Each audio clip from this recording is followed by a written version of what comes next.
On the back of a thriller yesterday afternoon, an 11-inning affair taken by the host side. The Rockford Rivets look for a road split against the league's best as they head to Witter Field to close out a two-game set with the 18-2 Wisconsin Rapids Rafters. Welcome in, everybody, to the Rockford Rivets Baseball Network. I'm Andre Magaro. Happy you could join us on this Monday evening as the Rockford Rivets look to get back to the 500 mark on the back of a heartbreaking result yesterday.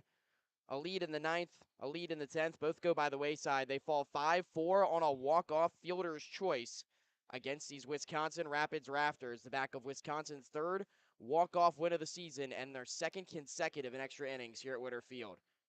They're one tough team to beat. They have the best record in the Northwoods League, but Rockford looks to try to rectify that tonight. Here's how the Rivets line up 1 through 9. Led by head coach J.T. Scara. The Rivets hitting .256 as a team, 7th best in the Northwoods League. It's return to Ty Crittenberger to the leadoff spot from the right side, getting things started. Cam McDonald in the 2-hole, also a righty bat. Then switches to the left side for Ben Brantley, batting third. Back to the right side, the cleanup hitter Matthew Mebin. Left-handed bat of Dylan Robertson, hit leadoff yesterday's matinee. He'll bat fifth and continue his role as the designated hitter for these Rivets. Then it's back-to-back lefties, Brody Harding and Colton Klein, before the switch-hitting shortstop Jeffrey Ince rounds things out at ninth. So Rockford lines up against a Rafter making his first start of the season, second appearance. It's Dalton Rennie. Tall glass of water, 6'7", 212 pounds.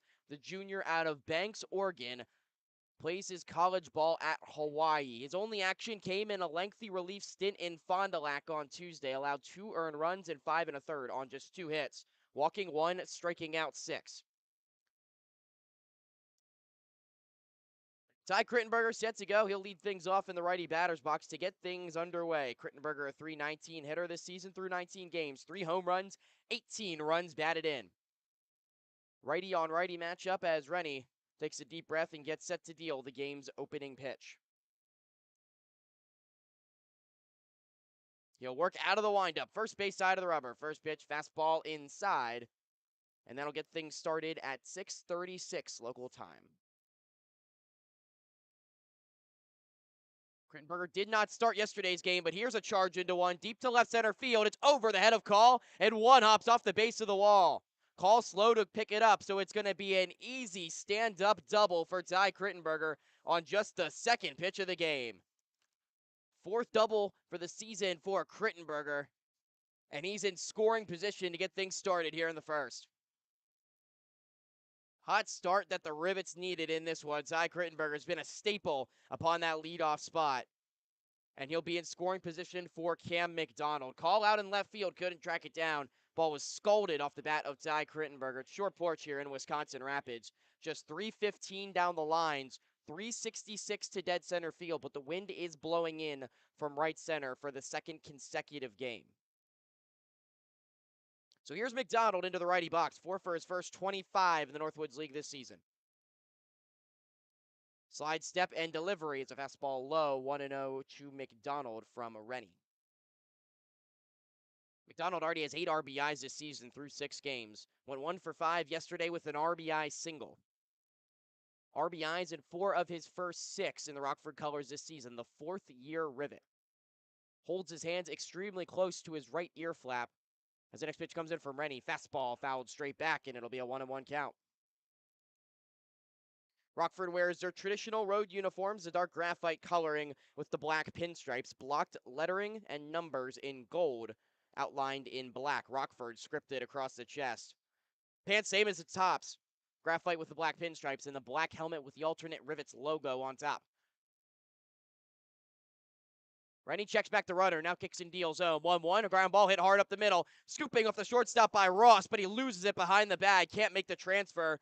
McDonald will hustle it out. Up to third goes Crittenberger, and the first 2 have reached for the Rivets here in the top of the first. It's an infield single for McDonald. Really tough play for Ben Ross up the middle. He scooped it out to his left-hand side behind the second base bag, but just couldn't corral a blistered ground ball off the bat of McDonald. So they're on the corners with nobody out for Ben Brantley.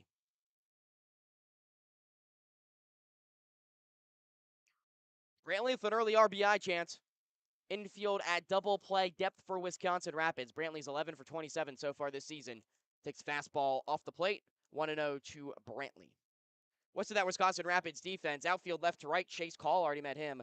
Brady Jurgella is making his first appearance of the season out in center. Colin Tuft over in right field had the walk-off last night as Brantley takes another fastball outside 2-0. At the hot corner is Garrett Bouchard for the second straight game. Usual suspect Ben Ross at shortstop. Stone Meow, who came on late in extras as a pinch runner yesterday, plays second base. Jacob Agawa over at first. Levi Jensen, another late substitution yesterday for Wisconsin Rapids, does the catching. Battery mates with Rennie. They check over at first. Easy head first dive for McDonald, who's back safely. Yesterday was the first hitless game for Ben Brantley and Rivets. Colors was 0 for 5, reached on an error, also a couple of strikeouts. But he's reached base in 16 of his 32 plate appearances so far this season. Hasn't seen anything he's liked so far. Fastballs north of the letters, and the count is 3-0 to the power hitting first baseman out of Louisiana Tech. Brantley's been seeing the fastball really well in his early season success, says that's the key to being a good hitter in this game. And he's seen 3 straight fastballs here out of the strike zone. Here's a 3-0 pitch. Fastball is off the plate, ball 4. Brantley stood there for a second, but it just misses clipping the outside corner. So now the bases are loaded with nobody out here in the top of the first. First walk for Rennie, and they are loaded with nobody out for Matthew Mebane. Jensen's going to come out and talk to his right-hander. Mebane, of course, you know the numbers. We'll give them to you again. He's the Northwoods League's RBI leader at 23. Also has 3 home runs, but has not hit one since the second week of the season. No extra base hits in his last 9 games and only 1 in his last 15. But he's been due. Talking to him before the game today, he's liked the way he swung the bat. He's been hitting the ball extremely hard. Went 2 for 5 yesterday, 2 extremely hard hit singles. One of them was through the hole on the left side of the infield between third and short in extras to give Rockford a 4-3 lead. Ross is playing pinched up the middle at shortstop. The third baseman, Bouchard, is even with the bag, but it's a first pitch off-speed delivery from Rennie that gets a swing and a miss from Mebane down in the count 0-1. So again, Bouchard's even with the bag off the line at third, as is Agawa over at first. Middle infield's back to turn 2. Outfield playing deep against the power-hitting third baseman from South Georgia State College. 0-1 pitch on the way. Fastball swung on, popped up. Playable in center field for Jurgella, who's in the alleyway in right center. Makes the catch, his weight's going away from home, so the throw goes to the cutoff man. Relay to third's not in time. McDonald dives in safely head first. Krittenberger scores uncontested. So Matthew Mebane adds on to his RBI lead of the Northwoods League. A sacrifice fly gives him RBI number 24. Rivets lead 1-0 here in the top of the first.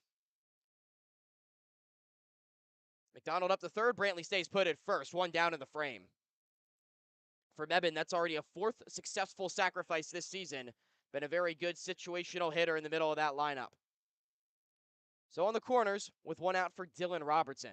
The bat you want up right now if you're the Rockford Rivets. 17 for his first 55. That's a 309 average. 3 RBIs, got number 3 yesterday to get the scoring started. First pitch is low. Runner takes off for second. The throw goes straight down. The tag's in time. Jensen threw a seed. It was a little high. Ross leapt into the air, lassoed it in with a left-handed glove, and nailed Brantley trying to steal second base. McDonald stayed put at third. So just like that, there's 2 outs with a runner on third.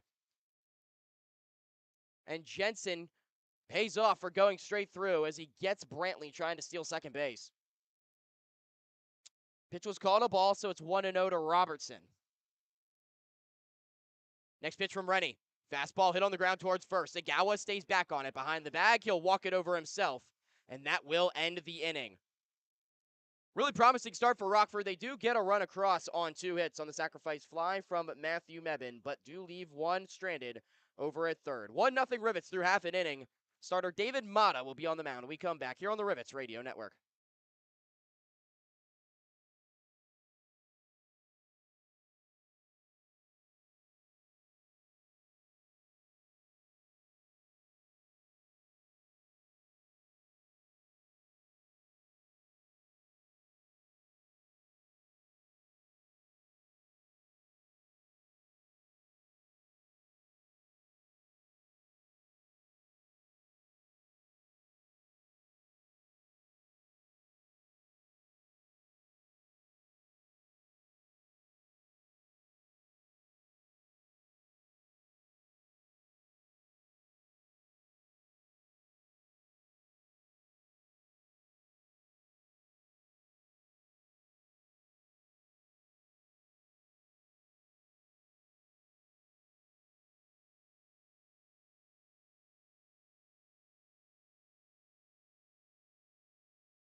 Bottom of the first from Whitterfield. Early run for the Rockford Rivets. They lead 1-0 over the Wisconsin Rapids Rafters as they line up to go to the dish against first-time Rivets starter David Mata, the right-hander out of Southeastern. First, we'll meet the lineup for Wisconsin Rapids. 267 team average is top 3 in the Northwoods League. Brady Jorgella did not play yesterday's matinee. He leads it off in center field. Ben Ross, the potent right-hand bat that leads the Northwoods League in average, hits second. Then it's Brandon Bobo, another guy that didn't start yesterday, but had a big pinch hit RBI single in the ninth. The left-handed bat's the designated hitter out of the 3-hole. Jacob Igawa, first baseman in the cleanup spot. Garrett Bouchard, third baseman, bats fifth. Then it's Colin Tough, the walk-off hero yesterday, batting sixth from the right side. Levi Jensen, Chase Call, Stone Meow, your bottom third to face David Mata. Mata on the season's only had 2 relief appearances so far. Been rather effective. He's allowed 3 runs, 2 of which are earned in 4 innings. Has allowed 6 hits in 4 innings, so he will certainly pitch to contact. He's a big strike thrower, though. No walks, 4 strikeouts in those 2 appearances. Last pitch Wednesday in Game 2 against the Battle Creek Battlejacks. Did get a little roughed up in that outing. 3 hits and 2 earned runs allowed in that frame. But a game that ultimately was not finished due to rain, so Mata never saw his outing to fruition. Here's Brady Jorgella, left-handed hitting leadoff man, 7 for 25 this season. It's just game number 7 for Jorgella. He's swinging at the first pitch, blooper into shallow left field. Starting in was McDonald. He wasn't able to get there in time. It lands on one hop. He barehands the baseball before throwing it back in. It only takes 1 pitch for Wisconsin Rapids to get its first hit of the game as Jorgella goes the opposite way for hit number 8 on the season. The defense for Rockford, Cam McDonald, already met him out in left field. Ty Krittenberger is back in center after not starting there yesterday. Colton Klein out in right field. Matthew Mebane at third, Jeff Ince at shortstop. Brody Harding slides over to second base. Ben Brantley at first. And Brandon Bannon does the catching of Mata for the first time here this evening. Here's Ben Ross, the most potent bat in the Northwoods League. Mata, slider low and outside for ball 1 to Ross. Was another Ross Thompson, that used a lot of off-speed early on in counts yesterday to these Rafters hitters. I'd have to think the same approach stands for Mata.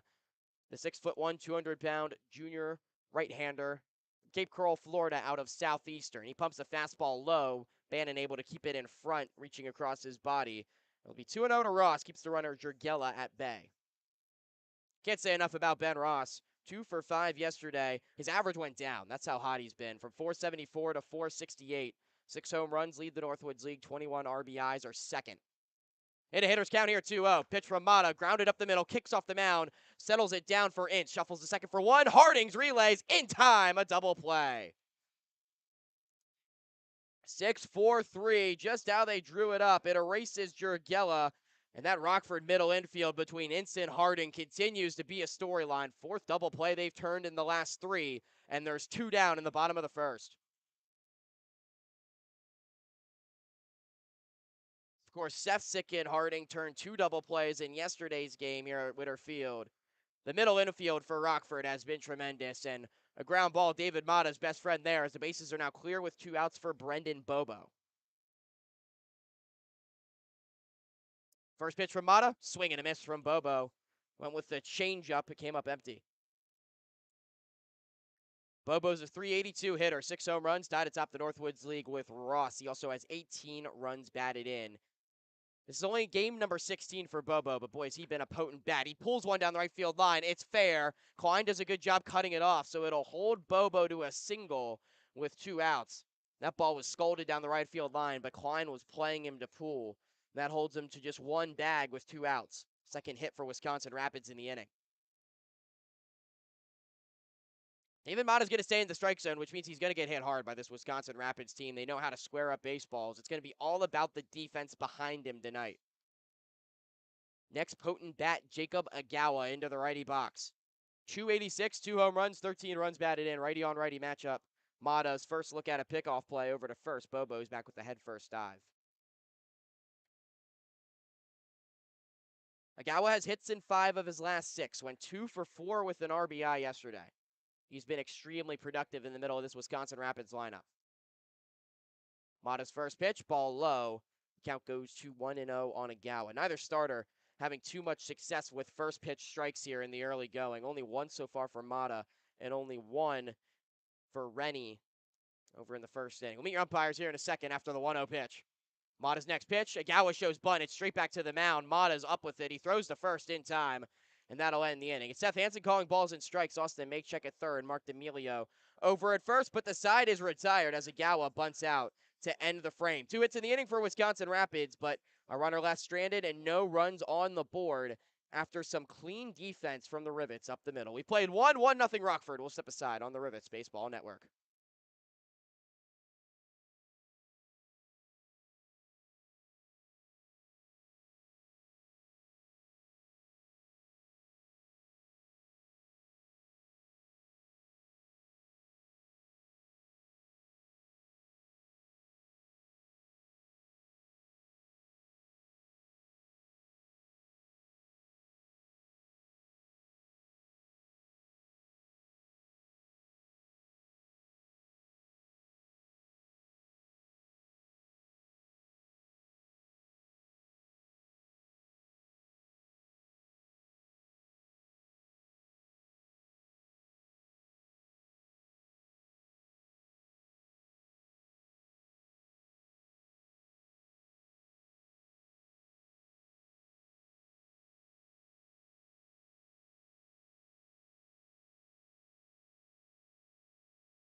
Top of the second from Whitterfield. Rivets with an early 1-0 lead. Zach Krittenberger doubling the lead off the frame, scored on a sac fly from Matthew Mebin in his league-leading 24th RBI of the season. 6, 7, 8, 2 up for the Rivets in the frame. We'll start with Brandon Bannon, the right-handed hitting catcher. Dalton Rennie still on the mound. That's all lanky right-hander. At 6'7", fires out of the windup. First pitch called strike at the knees on the fastball to Bannon. Bannon's been hitting the ball really well so far in the Northwoods League. This is game number 8 for him. He's 9 for his first 24. There's a swing and a miss at a rare off speed from Rennie. The curveball makes it 0-2. 375 for Bannon, a double and an RBI to his name. Yesterday entered the game in the 11th as a pinch runner for Brantley as the courtesy man starts the inning out at second base. This time able to hold up on another curveball to stay in the box at 1-2. That pitch bounced in, was blocked by the catcher Jensen, but Bannon then came in as a defensive replacement in the bottom half of the 11th, played third base for the Rivets, and Mebin slid over to first. It was a game of massive strategy from both managers, one that went 11 innings deep. 1-2 pitch, swung on and missed for strike 3. Rennie got him with the slider, rare slider for Rennie. It's his first strikeout, and there's one away here in the second.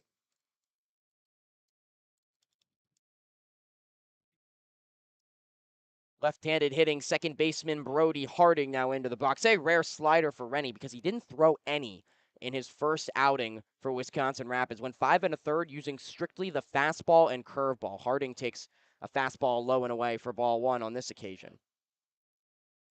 80 pitches for him through 5 1/3 against Fond du Lac. Through 43 fastballs. Also threw 37 curveballs and nothing else. That's a fastball over the outside edge to even the count to Harding 1-1.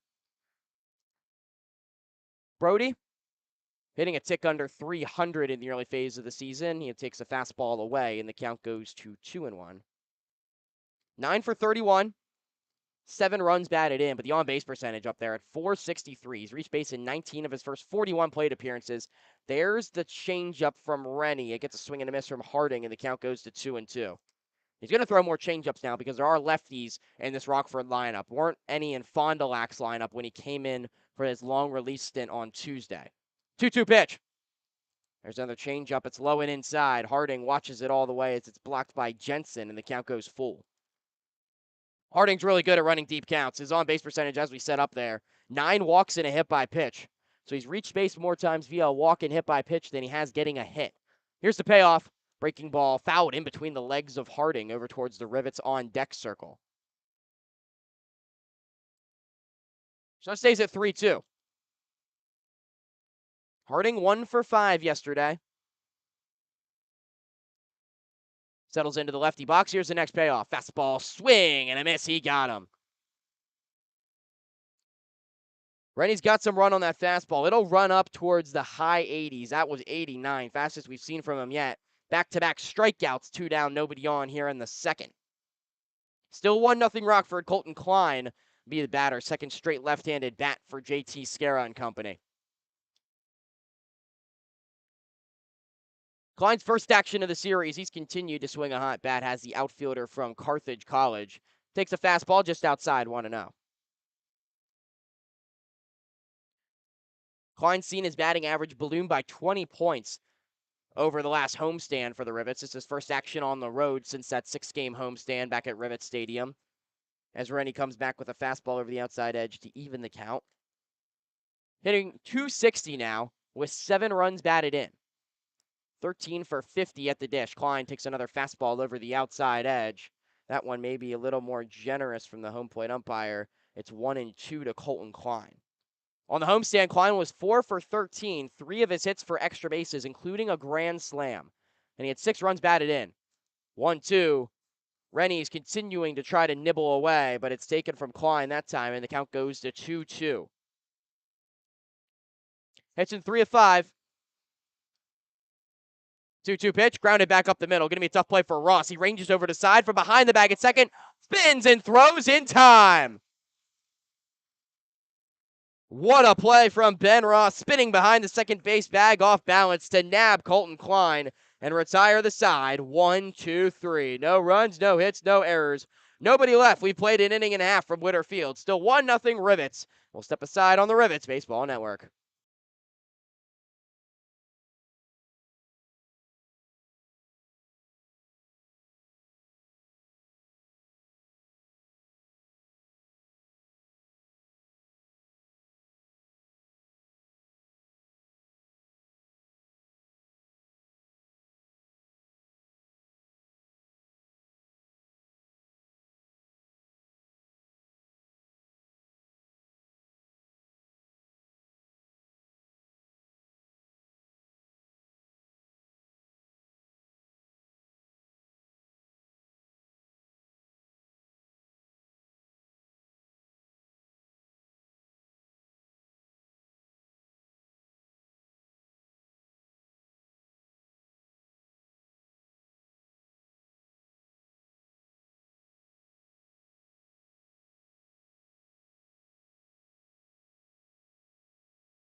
Bottom of the second from Witter Field. 1-0 Rockford leads Wisconsin Rapids, looking for a split against the top side in the Northwoods League. David Mata able to work out of a little bit of trouble in that first inning after allowing 2 hits, but was sandwiched in between was a double play ball. 5-6-7 due up for the Rafters. We'll start with Garrett Brashard settling into the righty box against the right-hander out of Southeastern.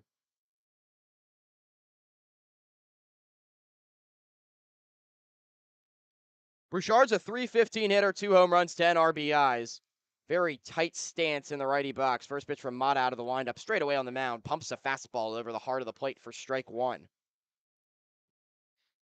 Mata sits about the same speed as Wisconsin Rapids starter Dalton Rennie. He's going to sit high 80s with that fastball, off speed towards the mid 70s. Works off the first base side of the rubber. Here's the next pitch. His slider goes away from the righty bat in the dirt, and the count's even at 1-1. Brashard's 0 for his last 7, went 0 for 4 yesterday with a walk, looking to break out of his mini slump. That time, Mata catches the outside edge with the slider, and the count goes to 1-2. Brashard, you can tell right now, is battling some mechanics of his swing, his hands casting backwards as he strides forwards. It's been a little late to react to some of these pitches. 1-2 pitch, swing and a miss. Mata identifies it perfectly, goes straight back to the slider, catches him swinging for his first strikeout of the game here in the bottom of the second.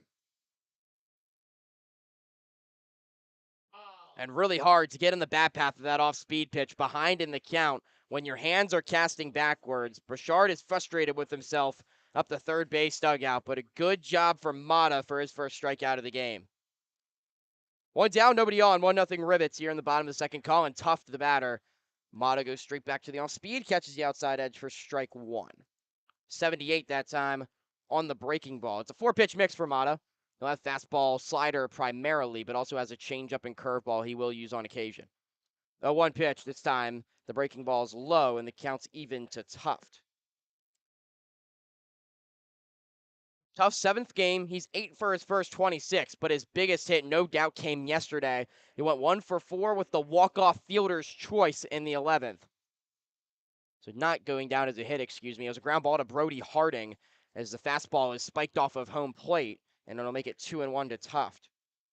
But it's a ground ball to Brody Harding with the infield creeping in for Rockford in a 3-2 count with 1 out and the bases loaded, and Harding just had no chance throwing the runner out at home. Still tried to regardless, but the speedy Ben Ross was able to beat it out, win the game for Wisconsin Rapids. Here's a ground ball to third. Mebane up with it on the short hop, plucks it off his left foot, his throw across the diamonds in time. Brantley with the scoop over at first base, fully outstretched off the bag to nail Tuft.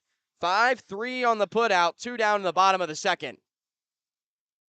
And boy, the resurgence of this Rivets infield defense continues. Mebane had to charge in against a Tuft base runner that has some shaky speed in Tuft. Throw on the run, couldn't get enough on the throw. But Ben Brantley has been a natural, picking balls over at first base on the short hop. Certainly an upgrade defensively for this Rivets team. 2 down, nobody on. Levi Jensen, right-handed hitting catcher, takes strike one. So breaking ball at 80, snaps over the inside edge to Jensen. Catcher out of Luck, Wisconsin, 10 for his first 41, a 244 average. Another breaking ball from Mata. He goes up 0-2 after splitting the plate at 79. Jensen still in search of his first extra base hit, but does have 8 RBIs. He went 0 for 1 yesterday, was a defensive replacement after the game went into extra innings. 0-2. Swing and a miss. He got him. 3 straight sliders. The White Castle special from David Mata. He strikes out 2 in the frame and is through 2 scoreless here at Witter Field. 1-0 Rockford. We'll head to the third after this here on the Rivets Radio Network.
Top of the third here from Witter Field. It's 1-0 Rockford over Wisconsin Rapids. Andre Magaro, happy you could join us on the Rockford Rivets Baseball Network.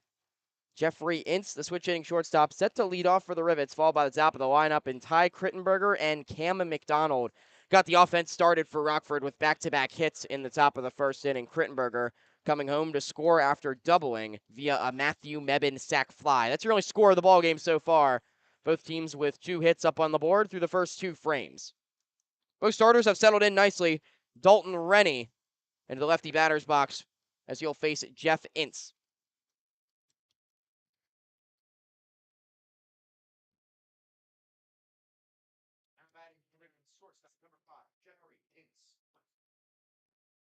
Long wind-up and delivery. Ince a swing and a miss. A low fastball. It's 0-1.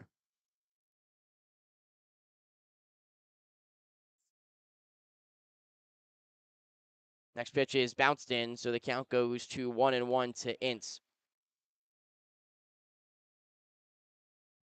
Ince is just 2 for his first 17, battling back from that hamstring injury he sustained on opening day. He's been in and out of the windup.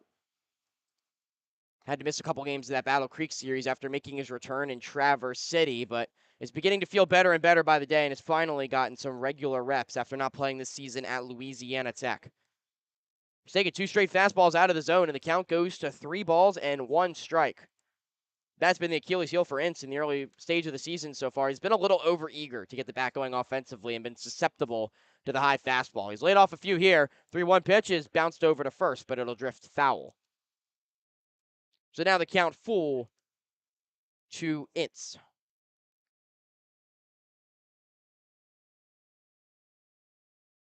Ince is 0 for 10 through his last 3. Looking to break that stretch here potentially in a full count. 6 strikeouts, 3 walks on the season so far. Rennie out of the windup, 3-2 pitch. Swing and a miss, he got him. Went to the curveball and he got Ince swinging. 3rd strikeout already for Rennie as he turns the lineup over with 1 out here in the 3rd.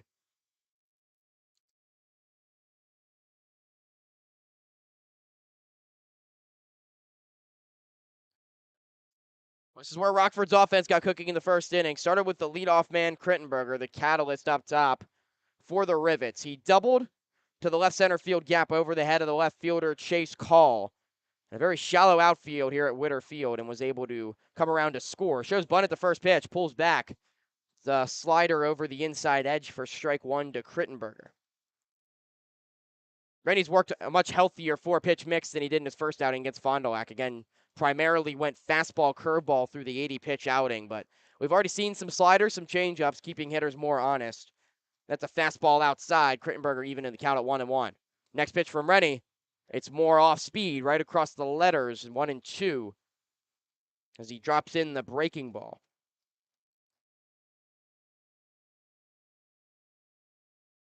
1-2 pitch.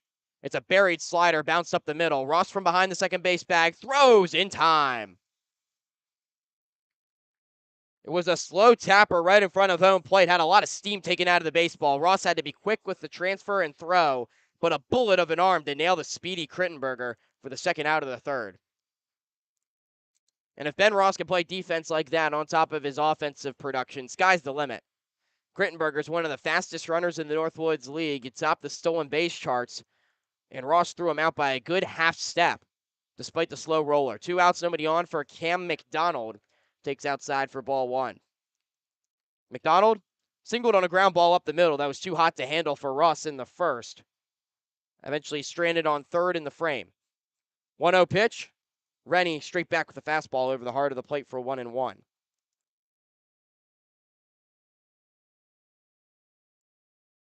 Next pitch, popped up. Shallow right field, charging in Tuft into the Bermuda Triangle. It drops fair up the right field line. Tuft was charging in, Meow was heading back, and it falls directly up the first base line into no man's land. So McDonald 2 for 2 today, albeit a little fortunate on that occasion, but he finds the grass, and he's a 2-out base runner in the 3rd here for Rockford.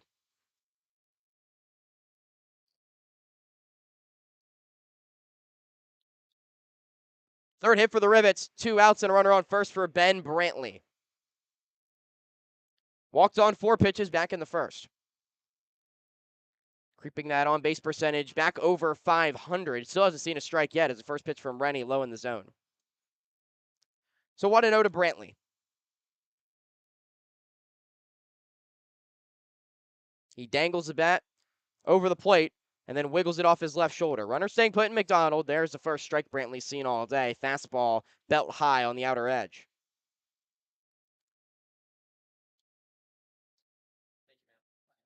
Pick move back to first. McDonald back before a tag can be applied by Agawa holding him on. Rennie's been used in a mixed role at Hawaii this season. He had 19 appearances. 3 of those were starts. He was 4-3 with a 4.5 ERA. Runner goes. Pitch is taken for a called strike. The throw down to second in time. What a pick on the short hop from Ben Ross. And he flashes the tag down on McDonald, who can't elude it with the head first dive. And the side is retired. Second runner that Jensen's caught stealing tonight.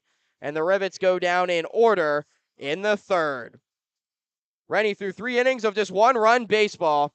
We'll step aside here on the Rivets Radio Network.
Bottom of the third from Witter Field, 8-9-1, due up for Wisconsin Rapids. Rockford Rivets lead 1-0. Starter David Mata's worked 2 effective frames, allowing just 2 hits, almost first time through this dangerous Wisconsin Rapids lineup. Chase Call lead things off in the right-handed batter's box against Mata. 5 for his first 22 this season, a double and 2 RBIs. Mata out of the windup, first base side. First pitch goes to the slider again. Check swing. He went around. Seth Hansen, the home plate umpire, calls it, and it's 0-1 to Call. And David Mata is starting to get into the groove that Ross Thompson did now yesterday in his 8 effective innings of work, allowing just 2 runs. Thompson really started off a lot of these Wisconsin Rapids hitters aggressively with the breaking ball over the outer edge. And that's exactly what Mata's done here as he misses outside with a fastball at 88 to even the count at 1-1. But that first pitch breaking ball has been stifling to Wisconsin Rapids in the series. 1-1, there's another slider. It's down the third baseline fair. On a hop for Mebane. His throw to first pulls Brantley off the bag.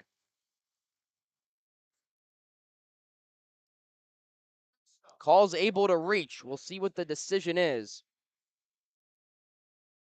As Call reaches to lead off the inning, it's a hit for Chase Call, an infield single. Tough play for Mebane. Call has a lot of speed, and that was a slow chopping breaking ball behind the third base bag. Really tough to make on that throw. So Call's aboard via the third single of the game for Wisconsin Rapids. Brings up the 9-hole man, Stone Meow. Huge threat to bunt right here. Mebane is even with the bag off the line at third. Meow not showing bunt. Instead, it's a check swing. Appeal to say, did he go around? He did not, according to third base umpire Austin Maycheck. So it's 1-0 to Meow. Of course, Meow had a big role to play despite not starting in yesterday's game. A bunt single as a pinch hitter to lead off the 10th inning was really just supposed to sacrifice the runner over to third, but a perfect bunt down the third base line. He got aboard, and it allowed Wisconsin Rapids to tie the game in the 10th before winning it in the 11th. Runners off with the 1-0, but it's chopped foul off of home plate from Meow. So he'll retreat back to first, and the count goes to 1-1.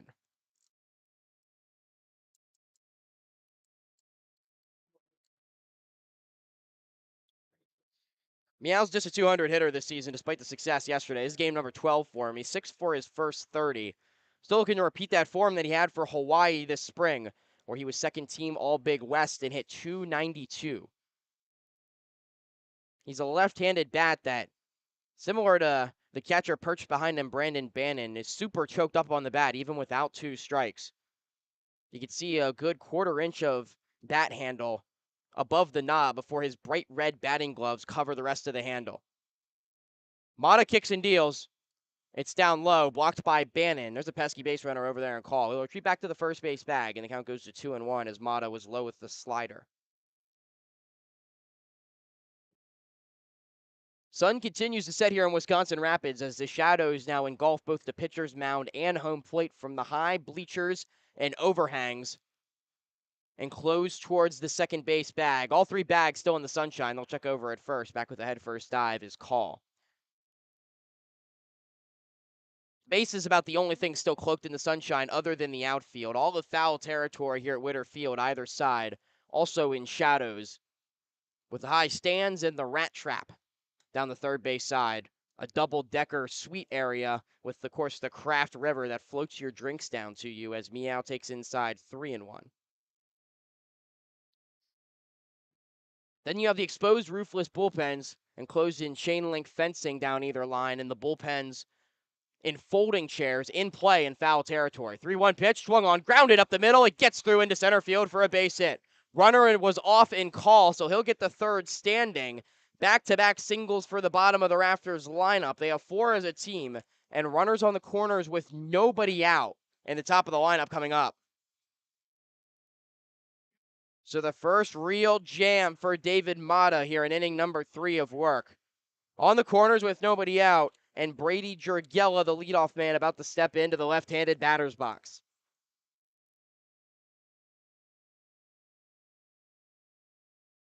Jurgella had one of Wisconsin Rapids' 4 hits. He blooped a single into left field right in front of Cam McDonald, who hasn't played straight up right now. And the first pitch of the bottom of the first. Wiggles the bat off his left shoulder. Hands super far apart from the jersey, and he's not able to pull his hand in on the fastball as it's skewed foul off the facing of the Rafters dugout. So 0-1 to Jurgella. Big first strike for Mata. Rockford's willing to concede a run for a double play here. Infield stays back other than Brantley, who's holding on the runner at first. Mebbin's playing behind the bag off the line at third, and the middle infield pinched up the middle all the way back to try to turn 2. Mata stares down the batter, now kicks and deals. Fastball grounded over towards first, but it hooks into foul territory. So 0-2 quickly to Jurgella.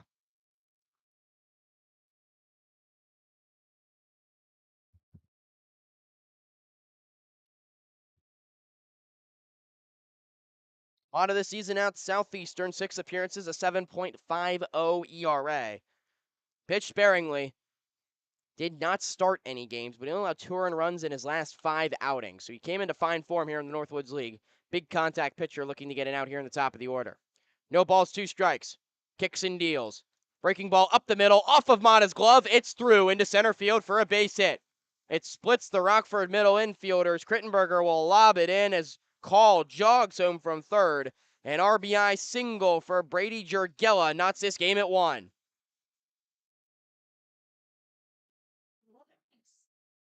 Meow goes up the second, so still 2 on, still nobody out. And your Northwoods League leader in average, Ben Ross, stepping to the dish. And now, more strategy time for the Rivets, as Brantley will come in towards the cutout at first. Mebbin stays back at third, and the middle infield back as well. Ross hit into a 6-4-3 double play, but hit the ball extremely hard first time up. As he skews this one, it cooks back into fair territory. Mata off the mound, won't have a play. An awkward roll on a baseball that hit off the edge of the bat. Might have hit something else as the home plate umpire's looking at the baseball right now. But it started in foul territory up the line and then rolled into fair territory off the mound. Mata had to run off the mound to field it. Pitching coach Tyler Fletcher's out to talk to the right-hander. This is going to stay as a hit. But the ball hit off the end of the bat of Ross, rolled into fair territory. The only player who was able to get it was the pitcher Mata, who ran off the mound, and by the time he got to the baseball, everybody was safe. So the bases are now loaded for Wisconsin Rapids off of the strangest infield single you'll ever see from Ben Ross. And what a way to extend a hitting streak to 13 games. They're loaded with nobody out for Brendan Bobo.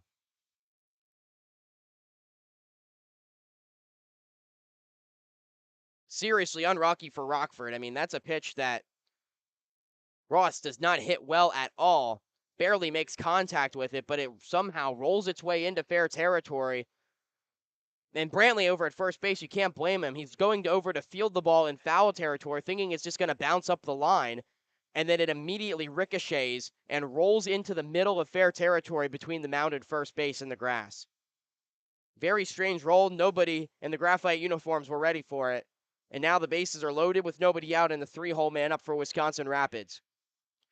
Bobo, 6 home runs this season, are tied atop the Northwoods League. First pitch from Mata, cranked towards center field. Crittenberger going back towards the track, has a beat on it. He makes a catch up against the wall in left center. His throw goes into third. 2 runners tag up as the runner advancing to third is Jurgella. Meow will score. It's nothing but a long sac fly for Brendan Bobo, who just misses a grand slam. But Wisconsin Rapids takes the lead 2-1. Crittenberger caught that about a step away from the cranberry padded wall in left center. Nearly had to leap into the wall to make the catch, but was able to get the weight behind him on the warning track. Deliver a strong throw to third. But boy, Bobo missed a grand slam by mere inches. The wind blowing across the field right to left. That might have just knocked that ball down just enough to prevent the grand slam. So at the corners with 1 out for Jacob Agawa. First pitch swinging, flares it foul, first base side into the seats. Agawa bunted back to the mound with 2 outs, maybe trying to catch Rockford defensively off guard in the first, but David Mata was able to throw it over to first and put him out. He's 0 for 1. No balls in a strike. Runner from first goes, pitches inside. Bannon will bluff on the throw as Agawa had to contort himself out of the way. A fastball that was way inside evens the count at 1-1. Ross with the stolen base will head up to second. Nearly loaded the bases again as Agawa had to be acrobatic to get himself out of the way. 2 in scoring position with 1 out and a 1-1 count here in the bottom of the third. 2-1 Wisconsin Rapids. Mata trying to limit the damage here in the third. Stares down the runner, kicks, steals, fastball at the knees, a called strike 2. 1-2 the count to Agawa. 13 RBIs so far on the season. Has hits in 5 of his last 6. Was 2 for 4 with an RBI yesterday. Mata stares down the batter. Here's the 1-2 pitch. Inside again. Agawa drops his elbow guard towards the plate, but the slider just ducks away from him enough to make it 2-2.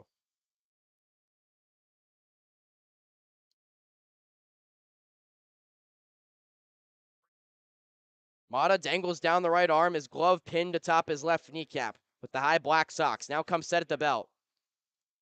Here's a 2-2 pitch. Swing and a miss. He got him. Inside slider gets Agawa swinging. Mata stays persistent, picks up his third strikeout. 2 down here in the third. Big pitch from Mata. Nearly hit Agawa twice with that inside slider, but did not back down. Went with it for a third time and got the swing and miss. Huge strikeout as there's still 2 in scoring position with 2 outs. Garrett Brouchard, the batter. He struck out to lead off the bottom of the second inning, 0 for 1 today. Righty on righty matchup. Mata's first pitch. Fastball grounded foul, third base side. 0-1 to Brouchard. Now 0 for his last 8. Might not seem like much, but the way Wisconsin Rapids has been swinging the bat this year, that's a glorified slump for their standards. There's 2 in scoring position. Jurgella, the RBI single at third. Ross over at second. Here's the pitch. It's a slider right in the inside part of the plate. Freezes Brouchard, who's down in the count 0-2. Mata's 1 pitch away from getting out of the frame and limiting the damage. Wisconsin Rapids has scored 2 to take a 2-1 lead here in the bottom of the third. The righty comes set, deep breath, and now the pitch. Slider, check swing. It's a called strike 3. Right at the knees to freeze Brouchard. Side is retired. 2 strikeouts in the frame for Mata. But Wisconsin Rapids does take the lead. 2 runs on 4 hits. No errors. 2 men left. 2-1 Rafters over the Rivets. We'll step aside here on the Rockford Rivets Baseball Network.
Only 3 innings for Wisconsin Rapids starter Dalton Rennie. He makes way for Jacob James.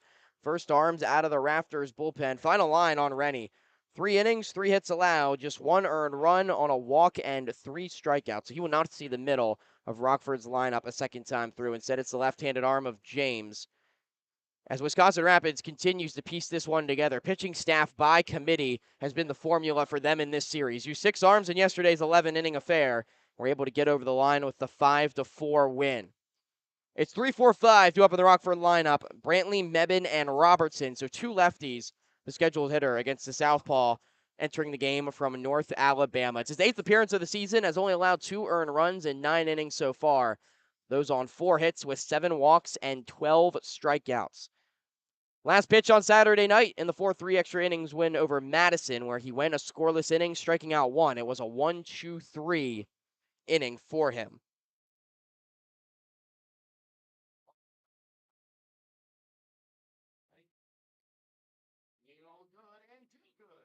So David Rennie exits his outing with 45 pitches.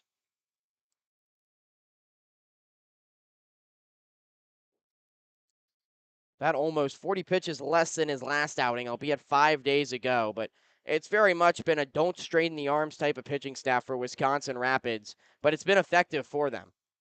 Back-to-back extra inning games, wondered how much length they were going to search for from Rennie. Apparently not too much. They feel comfortable with the depth in their bullpen. And why wouldn't you? Opponents are hitting just 211 against Wisconsin Raptors this season, which is the second best mark in the Northwoods League. They're second in ERA as well, just 3.06 as a staff, and also second in strikeouts. Been effective all the way around. Rockford, one of the most potent strikeout offenses in the Northwoods League. Strength on strength as Ben Brantley steps into the left-handed batter's box. Walked first time up, was at the dish when McDonald got thrown out trying to steal second base in the last frame. First pitch, fastball over the outside edge, a called strike to Brantley.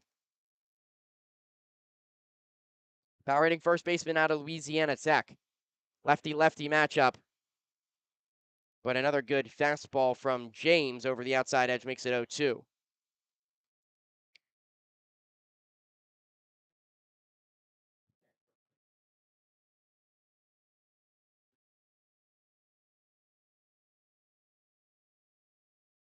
No balls, 2 strikes. He'll straddle his right leg in front of his left off the third base side of the rubber. This time snaps the breaking ball, dives away from Brantley in the dirt. He takes, and the count's 1-2.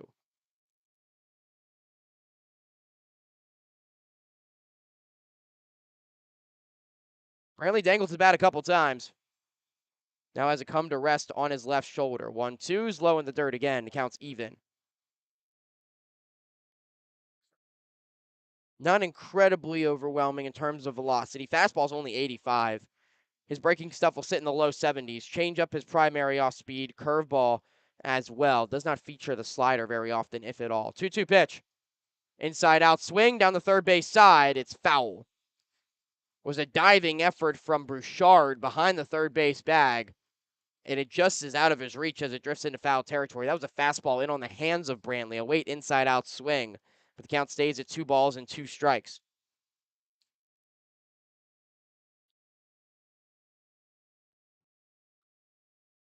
Fastball's only used 48% of the time for the lefty out of North Alabama. Next pitch, swung on, popped up. Into shallow left center field. A ball carries as Call backpedals on it. The left fielder makes the catch in the alleyway as Brantley is retired for the first out of the 4th. 1 out, nobody on. 2-1 Wisconsin Rapids here in the top of the 4th. Matthew Mebane, the cleanup man for Rockford, steps into the right-handed batter's box.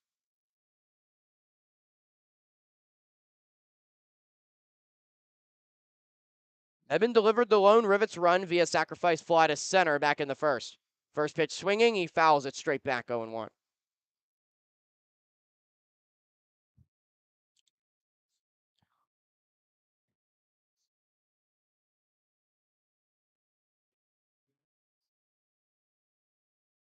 James comes set at the belt. He'll kick and deal. High overarching delivery from the left side of the mound. He pumps a fastball at 86 over the heart of the plate. Mebane takes. He's down in the count 0-2.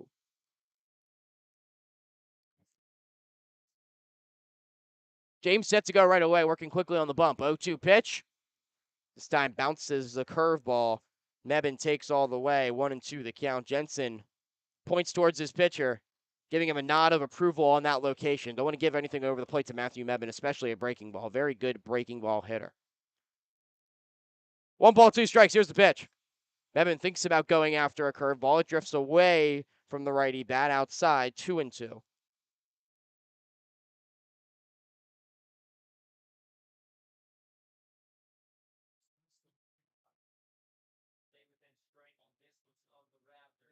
Two balls, two strikes. The pitch. Mebane pokes the curveball foul. The first base side, it drifts past the bag and stays at 2 balls and 2 strikes. Mebane with that RBI in the first now has RBIs in 14 of his 21 starts this season.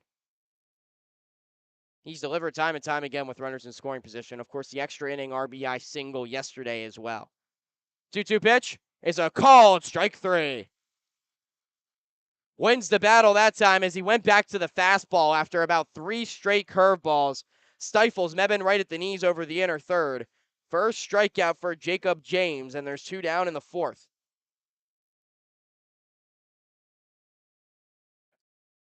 So 2 down and nobody on. Another left-handed bat coming to the dish for Rockford, Dylan Robertson.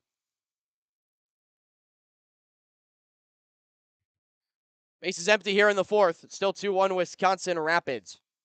Robertson 0 for 1, grounded out to first base his first time up. First pitch upstairs on the fastball for ball 1.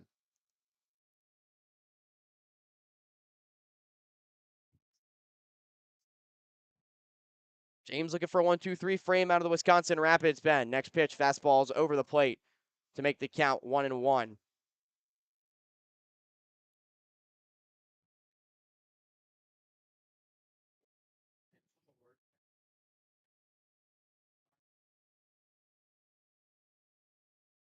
One ball, one strike. Pitch to Robertson, swing and a miss. He's only mid-80s with that fastball, but boy, is it deceptive out of the hand. Rivets hitters have been late picking it up so far, and there's been a lot of late swings over competitive pitches over the plate. It's got to be the arm action from James. He arches his arm high over his head, rears it back before showing the baseball extremely late before it comes out of his hand. 1 ball, 2 strikes. Here's the pitch. Popped up, left field, Call having trouble picking it up. It drifts into foul territory. He was drifting towards the line. The ball was hooking foul, but he had his hands up in the air as if he couldn't see the ball. And fortunate is Chase Call that that ball went foul, because if not, it would have easily been extra bases for Robertson. But in the end, pitch is well foul.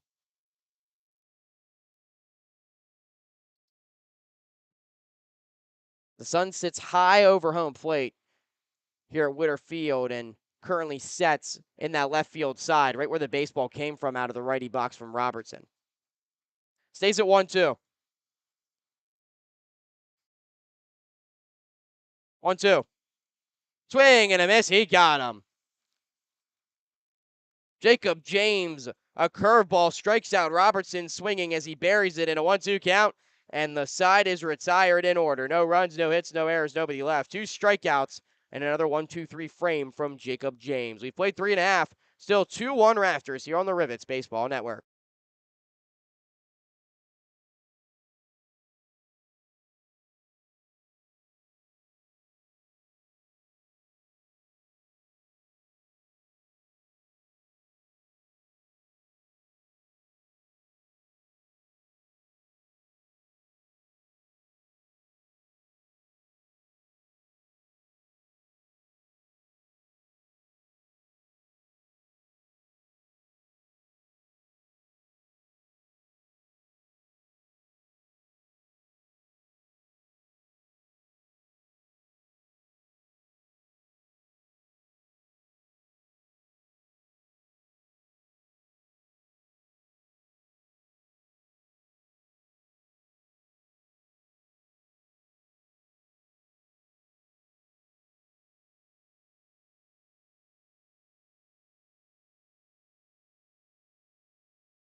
David Mata back on the mound for the Rockford Rivets as they trail 2-1 here in the bottom of the fourth inning. The starter going his deepest into an outing so far this season. Only had 4 innings under his belt coming into today, but a 3-inning outing against Kalamazoo. And his Rockford Rivets debut is now gone by the wayside as he pitches into the fourth for the first time all season. First batter will face is Colin Tuft. He's 0 for 1 with a ground out to third base. Laces the first pitch he sees into left field. It's down on a hop in front of McDonald, who was playing him deep. So a single for Tuft to lead off the fourth. It's the 7th hit given up by Mata through 3+, and a leadoff base runner for Wisconsin Rapids. The Rafters have had a leadoff man reach in 3 of the first 4 innings.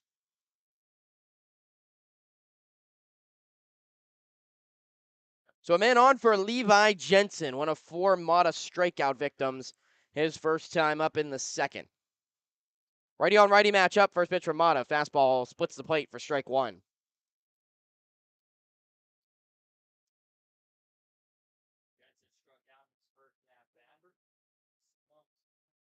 Mata sets to go quickly on the mound, trying to get into a rhythm here.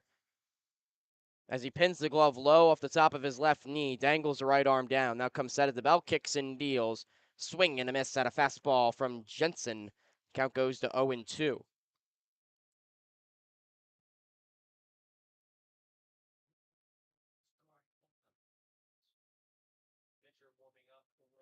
Jensen taps no plate a couple of times, dangles the bat down over his shoe tops, and now comes set off his right shoulder. Mata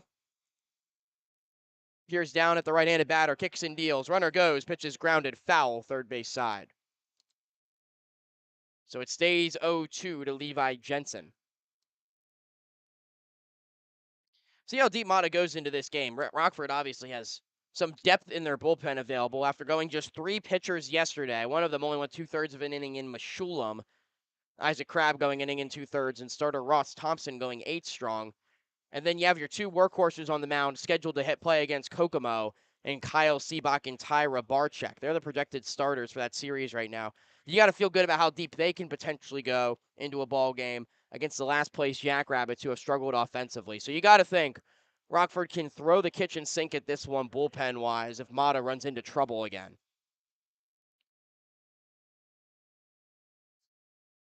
No balls, 2 strikes. Still to Jensen. Here's the pitch. Sliders a called strike 3. Straight down the chute, froze Jensen. 5th strikeout for Mata. 2nd strikeout looking on that slider. It's been on tonight, and there's 1 down in the 4th. Mata's strikeout numbers have not been particularly this strong. He did strike out 12 through 6 innings at Southeastern, but has not had an outing like this yet in the Northwoods League. Strikeout stuff's been there, but he's also pitched to a lot of hard contact. Runner leading off first in Tuft, who they'll check up on right now. Led off the inning with a hard hit single to left. Here's Chase Call, who singled and scored the first run of the game for Wisconsin Rapids, his first time up in the 3rd.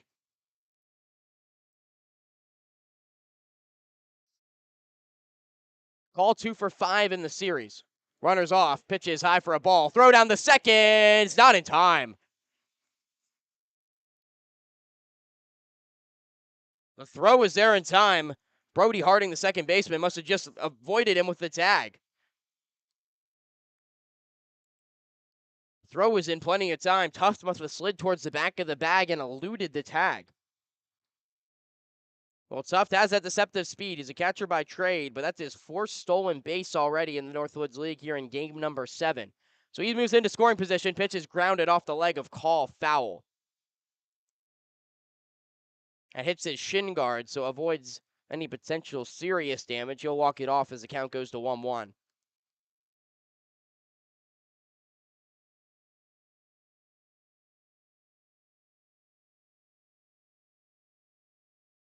Tuft will take some time to walk that one off as home plate umpire Seth Hansen will walk a baseball back out to David Mata.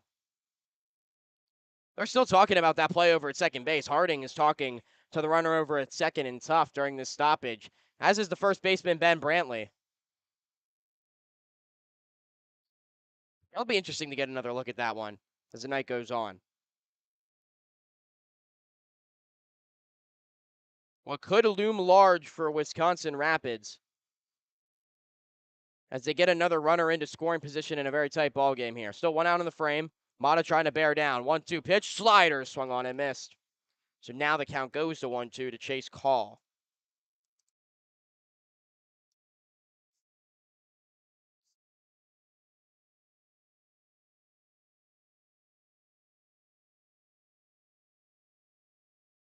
Mata's gone to that slider often with 2 strikes. We'll see what he does here. Infield back for Rockford. 1-2, 1 away.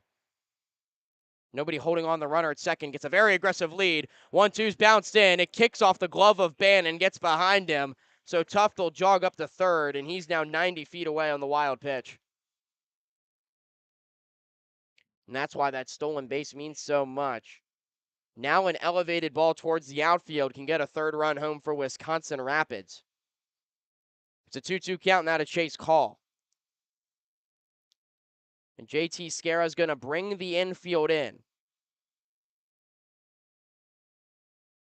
Mebane stays back at third base behind the bag off the line. Other 3 infielders come in. That's another bounce slider. This time Bannon stays in front of it, and the count goes full to call.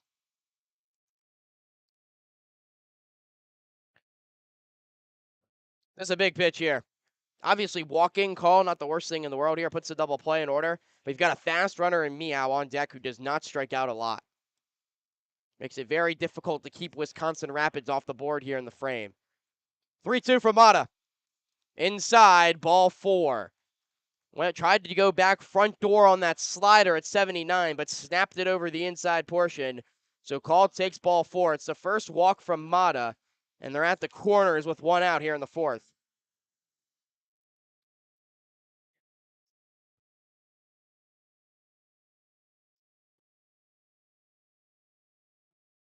So a chance for the 9-hole man Meow, who's already singled and scored today. 4 RBIs to his name through his first 11 games. As he said, very choked up on the bat in the lefty box. Wiggles the bat off his left shoulder. Pitch is inside. It bounces away from Bannon towards the vast foul territory here at Witter Field. It'll carry him off the backstop. Coming home to score is Tuft. And Wisconsin Rapids gets a run on a wild pitch as Tuft takes his way around the bases with a stolen base and 2 wild pitches after the single to make it 3-1 Rafters. Call into scoring position advancing as well. You can see the wheels slowly starting to fall off right now for David Mata. He's got a big out to get here in Meow before the lineup is turned over. 1-0. Grounded towards second. It's deep and Harding can field it in shallow right field. Throw to first in time to nab Meow, who's retired for the second out of the frame as Call advances to third.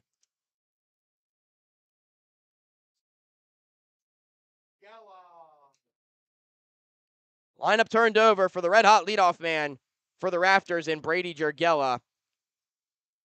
And we'll see if Mata faces him a third time. Brandon Bannon's the only man that's going to come out for the Rivets for this mound visit. Just go over the scouting report with Mata, trying to get him out of the 4th inning here with the damage limited to 1 run.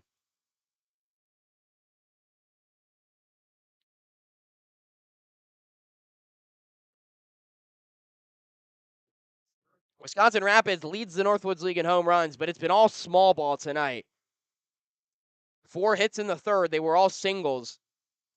An RBI single from Jurgella his last time up, and then a sac fly from Brendan Bobo. Got the 2 runs across in the 3rd. And then a single with a stolen base and 2 advances on wild pitches have gotten the 3 runs across for the Rafters. We'll lead the game here 3-1.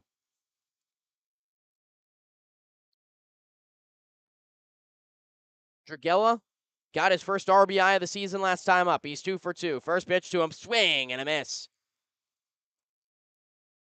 Change up that dove away from the left-handed batter who's down in the count 0-1. And that last single from Mata was given up on an 0-2 pitch. He's got to find a way to execute here after getting ahead again. 0-1. Inside with the fastball, counts even.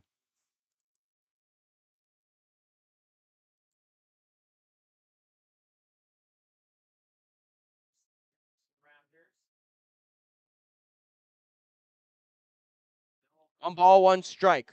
One across for Wisconsin Rapids in the inning. Call waits off third. It's 3-1 to the home team. Here's the pitch.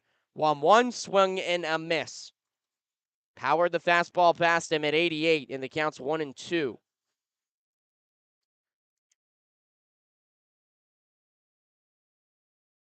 This could be a pat in time for a Matta changeup. Etta Dragella, 1-2. Deep breath set at the belt. Kicks and deals. Swing and a miss. He got him. There's the changeup. Right underneath the bat path of Jurgella. 6 strikeout for Matta. 1 run does score in the inning for Wisconsin Rapids on a hit. No errors. There was 1 man left on base. 3-1 Rafters as we head to the 5th here on the Rivets Radio Network.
Top of the 5th at Witter Field.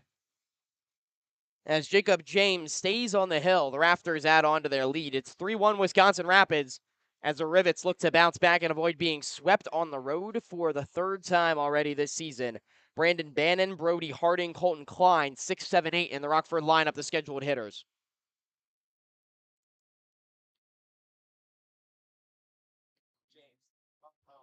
Bannon's 0 for 1 was a strikeout victim his first time as the tall, lanky lefty on the mound completes his warm-up tosses. James, a very good first inning of relief, retired the side 1-2-3 with a pair of strikeouts to Mebane and Robertson, 2 of the hotter hitters in this Rockford lineup.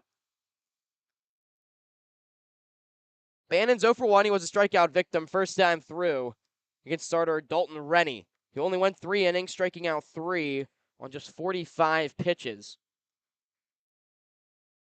It has been outs by committee for this Wisconsin Rapids pitching staff, but it's worked so far in the series. Bannon digs his feet into the right-handed batter's box. Redshirt junior out of the University of Illinois at Springfield takes a called strike. 0-1 as the curveball from James breaks over the inside edge.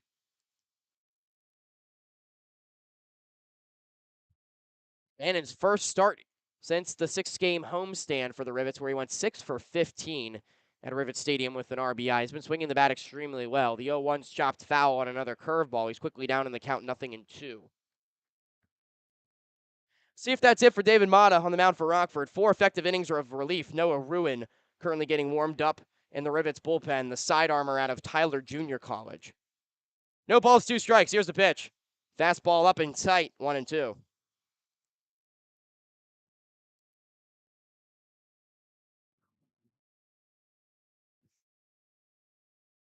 Matta 4 innings, 6 strikeouts, but did allow 3 earned runs to cross on 7 hits. Bannon on the 1-2 buried breaking ball checks his swing, and the count's even at 2 balls and 2 strikes.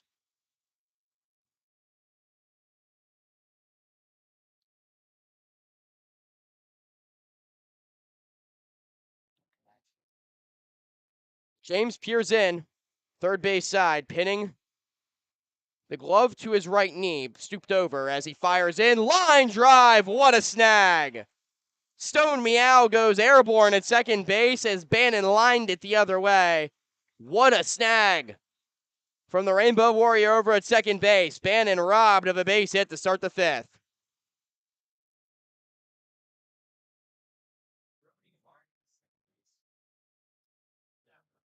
Webb gems all around for Wisconsin Rapids in the middle infield tonight. Made a couple errors there yesterday, but no such struggles so far in the back end. Harding, a strikeout victim his first time. He's 0 for 1. Lefty on lefty matchup. The pitch from James, low for ball 1.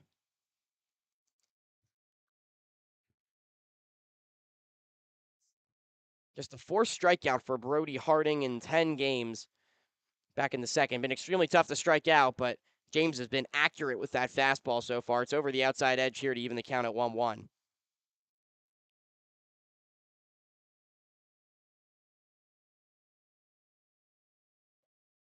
Quickly set to go. A deep breath set at the belt, 1-1. Fastball low. Scooped off the dirt from Jensen, and the count's 2-1.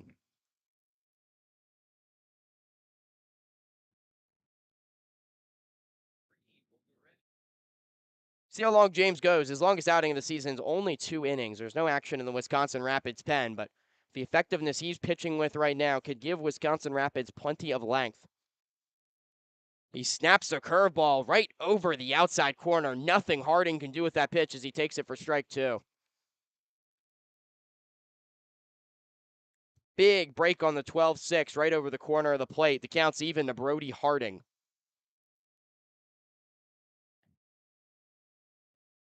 2 balls, 2 strikes, 1 out. Here's the pitch. Oh, with another curveball, pop towards left field. It'll get down in front of Call for a base hit. Was charging in towards the third base line. Foul and fair territory in between third and shallow left field. Harding a bloop single, but he'll take it as he's aboard with 1 down in the 5th.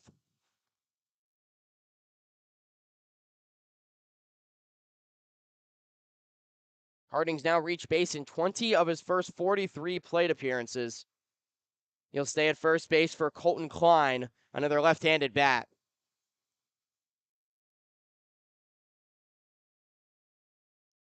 Klein 0 for 1. He grounded out to shortstop his first time up. Was a sensational play from Ben Ross, who spun behind the second base bag, made a throw, his momentum taking him into shallow right field, but was able to put it pinpoint into the glove of Jacob Agawa to retire Klein first time up.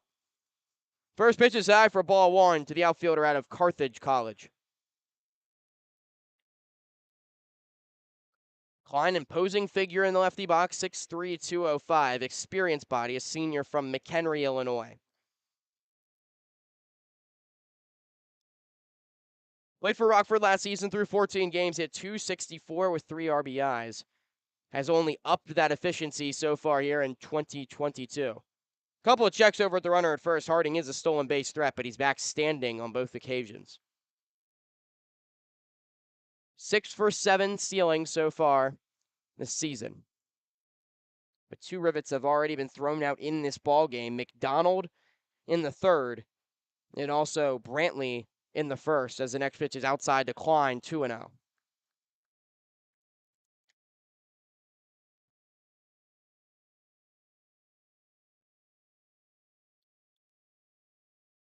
Klein looking to stay hot. He has hits in 3 of his last 5.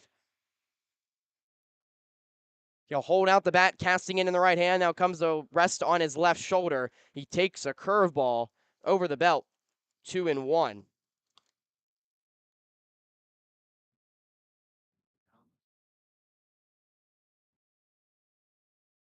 Right-hander up and throwing in the Wisconsin Rapids pen.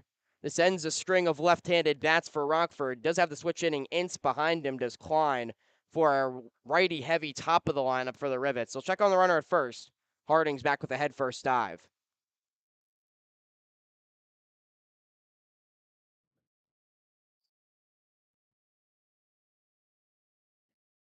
Nick Torres, the right-hander out of LIU Brooklyn, currently getting loose for Wisconsin Rapids. 2-1, Harding goes. Breaking ball swung on and missed. Throw down to second. It's not in time.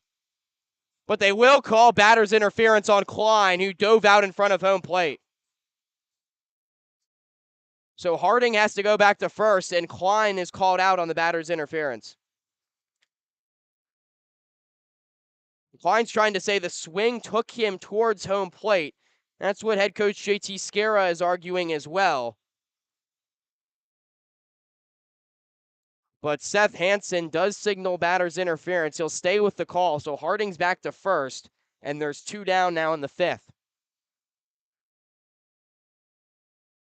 And watching that in real time, that was potentially the right call. It was tough to tell with Klein, whose swing does bring him over home plate on occasion. But he was definitely over home plate when Jensen tried to throw that baseball down the second. Ince turns around to the right side, drops a bunt down the third base line, but it's foul. Switch hitter turning around to the right side for the first time tonight against the lefty in James, and he's down in the count 0-1.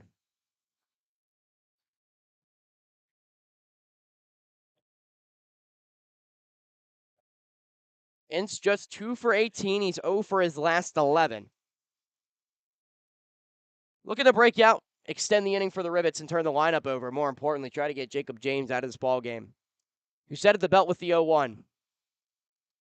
Pitch is fouled back. Late swing and a fastball off to the first base side. Ince is down in the count 0-2.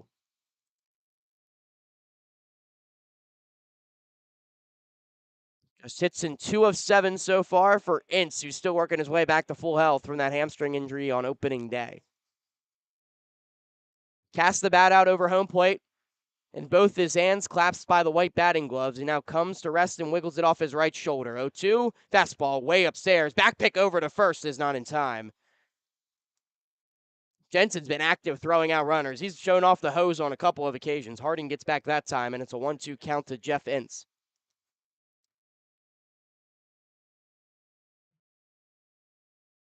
1-2. Swing and a miss. He got him.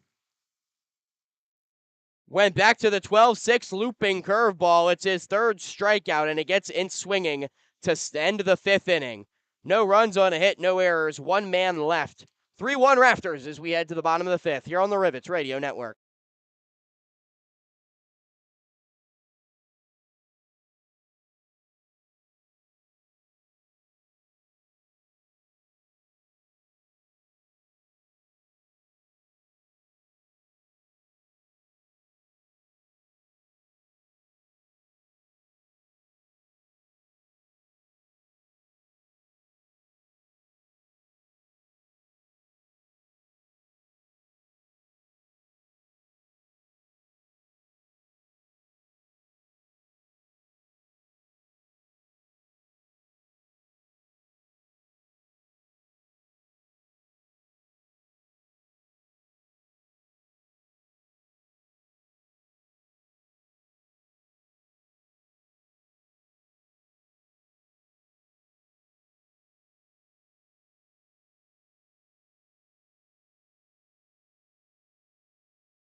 Well, David Mata's day is done after 4 innings of work, and it's turned over to Noah Ruin, the first arm out of the Rivets bullpen. Tough task ahead of him. 2, 3, 4 due up in this Wisconsin Rapids order. It begins with the Northwoods League batting average leader Ben Ross. Extended his hitting streak to 13 games last time up with a sharply hit single. Ruin starts with off speed over the inside edge for strike 1 to Ross. Down the count 0-1.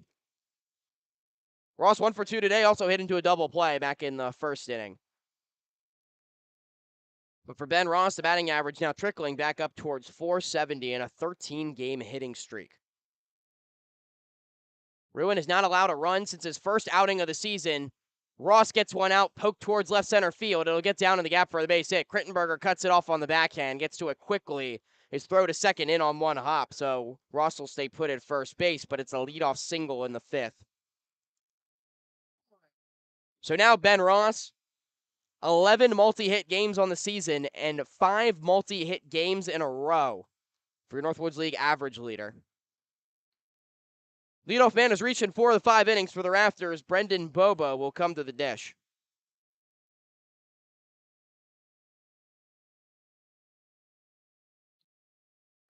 Ruin on the season, appearance number 7. His ERA is 1.86. Just a 2 earned runs allowed second game of the season.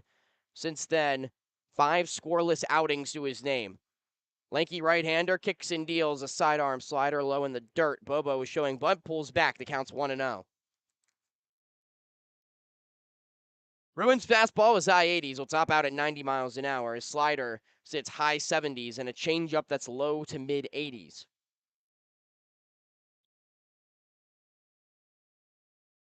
Ruin off the first base side of the rubber, kicks and deals a fastball. This one skied to center field. Crittenberger's back on it. He'll make the catch a few steps in front of the warning track in dead center. Actually comes well in before making the catch for the first out of the fifth. So a big bat in Bobo, who flew out to the warning track his last time out, retired on a couple of pitches for Ruin on some soft contacts. So one away for Jacob Agawa. You can let go a sigh of relief, but not for too long with this Wisconsin Rapids lineup. Agawa, plenty potent of a bat. He's 0 for 2 today with a strikeout and ground out.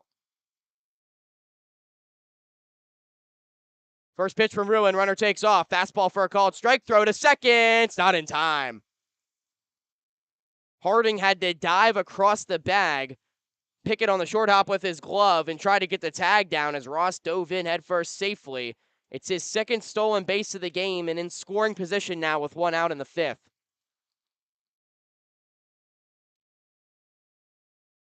Nine stolen bases for Ben Ross on the season.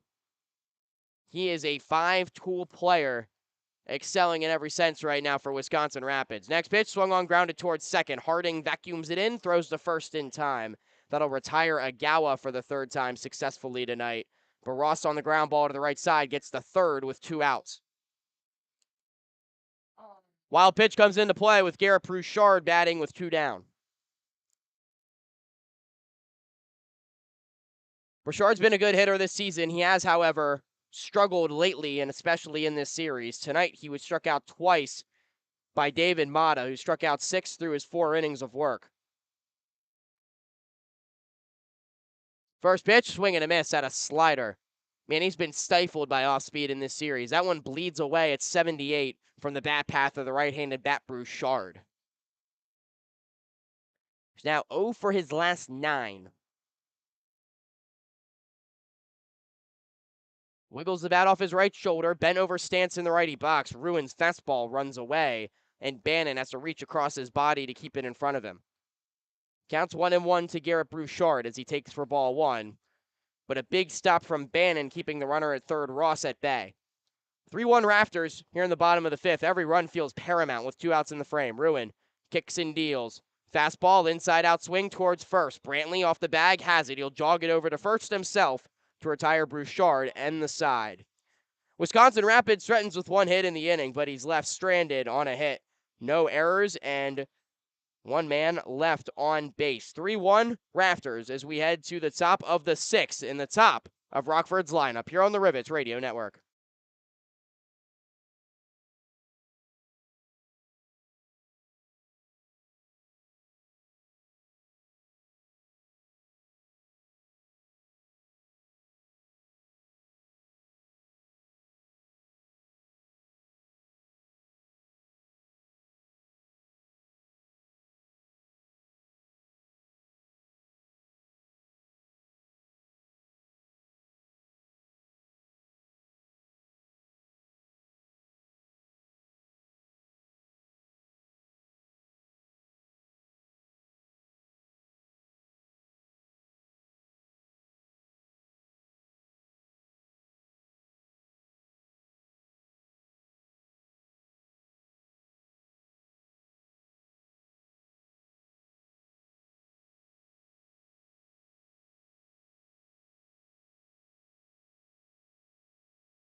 Top of the 6th inning from Witter Field. Feels like a crucial juncture in this ball game right now. Rafters lead the Rivets 3-1. Rockford has the top of its lineup coming up to the plate here in the top of the 6th. And it's the 3rd inning of relief for Jacob James, the southpaw, who has carved up this Rivets lineup through his first 2 frames. Just 1 base runner allowed on a single to Brody Harding. He struck out 3 over the 2 frames of shutout baseball. Here's the leadoff man for Rockford, Ty Krittenberger. He's 1 for 2 today, doubled and scored the lone Rockford run all the way back in the first. Rivets jumped on starter Dalton Rennie, got him out of the game after 3 innings, but since then it's been a struggle against this Wisconsin Rapids bullpen and James. First pitch is a fastball upstairs to Krittenberger, who's heading the count 1-0. Krittenberger continued his streak tonight, reaching in all 17 of his starts this season as the 1-0 pitch, a fastball pumped over the heart of the plate, and evens the count 1-1 to the Western Kentucky outfielder. Slightly bent at the knees in the righty box, wiggling the bat off his left shoulder. James fires home his 3rd successive heater. This one's inside. 2 balls and 1 strike, the count to the leadoff man Krittenberger here in the top of the 6th. Tall, lanky left-hander in James rears back his 2-1. That time tries to snap a curveball below the knees of Krittenberger. 3-1 your count. 3 balls and 1 strike. See if the green light is on. First time working into the 3rd inning for James. His 3-1 pitch is a fastball tight over the gold-colored lettering on the Rockford Road uniforms. Krittenberger ducks out of the way, takes ball 4. First walk for James, then leadoff man aboard for Rockford here in the 6th.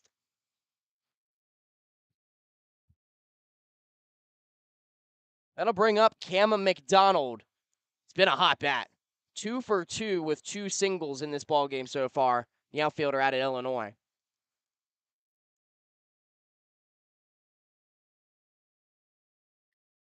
McDonald slightly open stance in the righty box. His hands are very close clasped to his jersey off his right ear flap and that black helmet.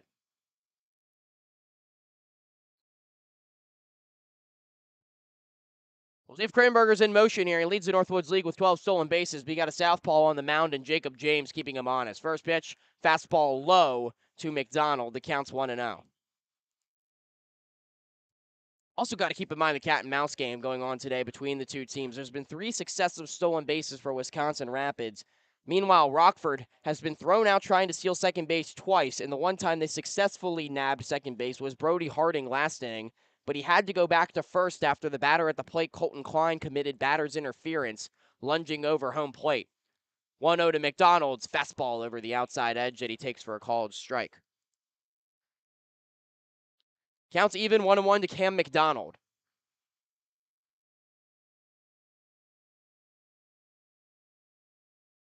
He taps home plate and comes set. It's a move over to first base. Krittenberger's back with a head-first dive.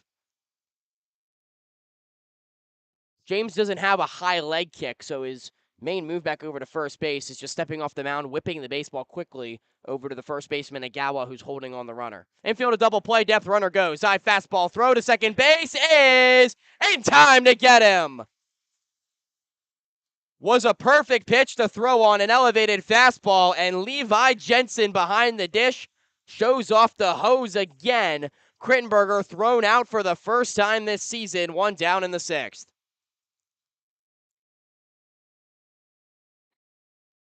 Levi Jensen has thrown out 3 Rivets trying to nab second base tonight.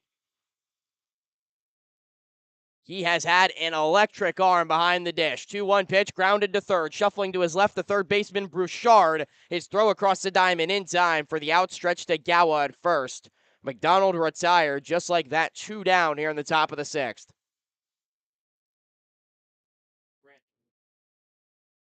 It's been a nightmare on the base paths for Rockford tonight, and it's continued to stifle its offense. It stays 3-1 Wisconsin Rapids, 2 down for Ben Brantley.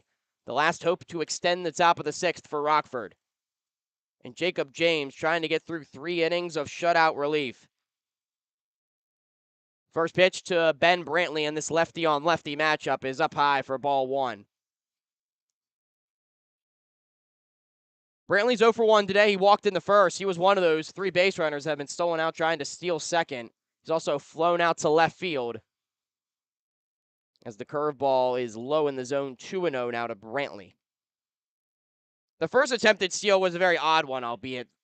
Rivets had runners at the corners with nobody out in the first inning, and Ben Brantley tried to steal second base. It was a straight throw down. The runner from third, McDonald, never took off, and he was simply tagged out at second base by a mile on the throw from Jensen.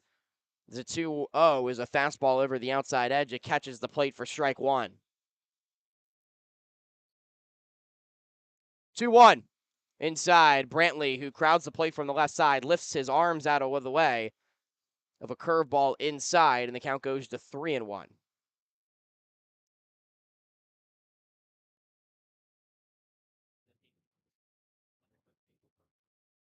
3 balls and a strike. The pitch.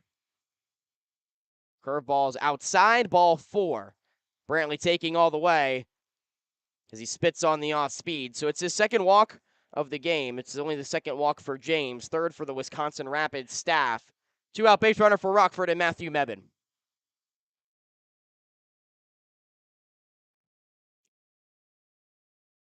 The powerful right-handed bat in the cleanup spot for Rockford is 0 for 1 today. Struck out looking his last time up in the fourth. Delivered a sac fly to center field back in the first to score Rockford's only run in Crittenberger. And it looks like Wisconsin Rapids will make a move to the bullpen. They will not let the lefty Jacob James face the power right-handed bat Mebben representing the tying run. So Jacob James' night is done. 2 2/3. He has not allowed a run yet, though the runner on first is his responsibility. We'll meet the new Rafters arm when we come back. It's 3-1 Wisconsin Rapids here on the Rivets Radio Network.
So it's the first mid-inning pitching change all season for the top dogs in the Northwoods League, Wisconsin Rapids.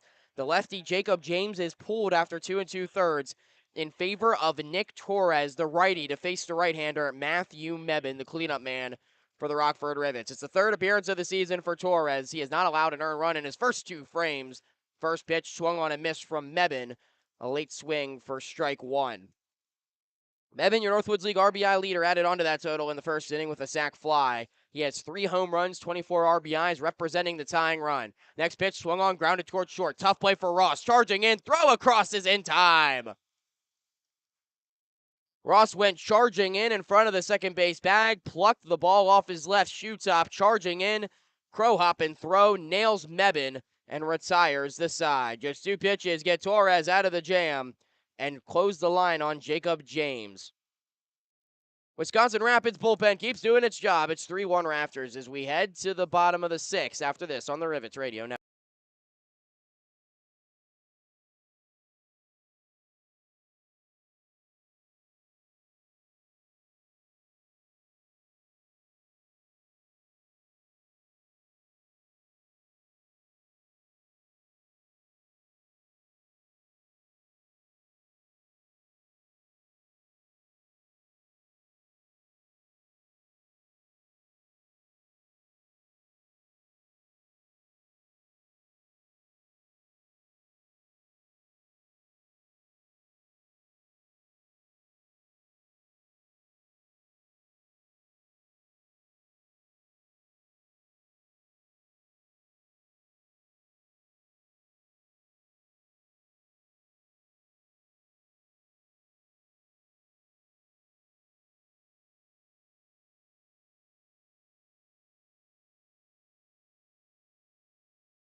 Bottom of the 6th from Witter Field, Wisconsin Rapids still a 2-run lead over the Rockford Rivets, 3-1. They are sending 6, 7, 8 to the dish here in the frame. Second inning of relief for Noah Ruin, the sidearm right-hander out of Tyler Junior College.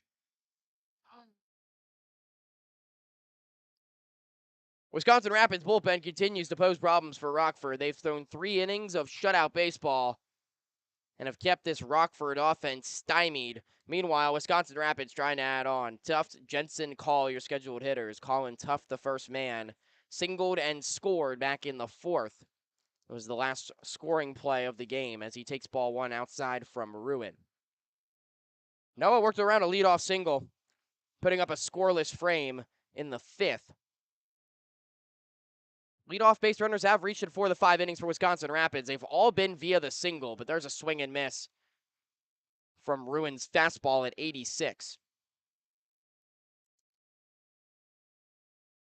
Tails away from right-handed hitters. All of these pitches from Ruin have that run counter to the arm side. 1 ball, 1 strike. Here's the pitch. Darts away again. It's fouled off the back of Tuft.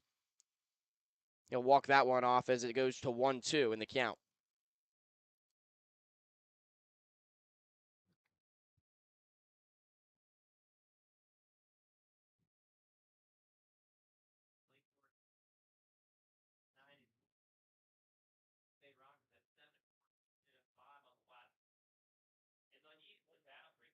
So 1 ball and 2 strikes here to Tuft. Ruin trying to keep that scoreless streak alive.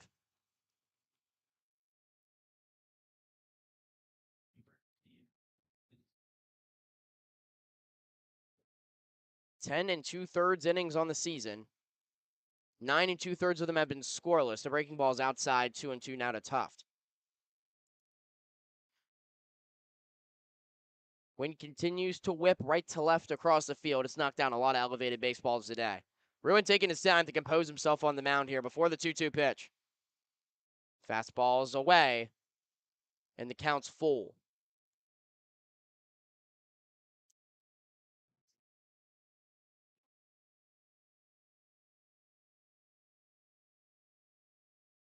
Ruin pins the baseball to his back, fiddles with it in his right hand, with his glove measured up against his left hip. Now comes set at the belt. Here's the 3-2 pitch. Hit on the ground towards shortstop. On a couple of hops, it eats up ends. Tries to bat it into the glove with his bare hand after it takes a high hop and it kicks away to his left. He frustratedly throws the ball back to Ruin as Tuft will reach on the E6. And a leadoff man aboard again. 5th inning out of 6 for Wisconsin Rapids.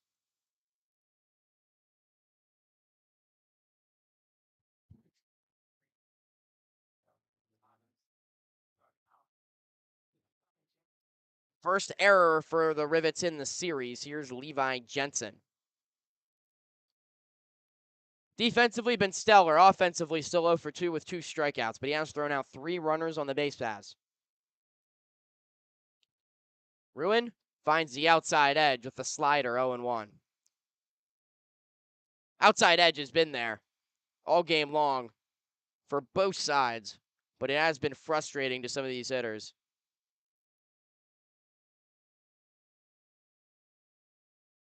Ruin set at the letters. Peers down, now flips it sidearm back over to first. Brantley covering, but upstanding is Tough, who already has a stolen base in this game.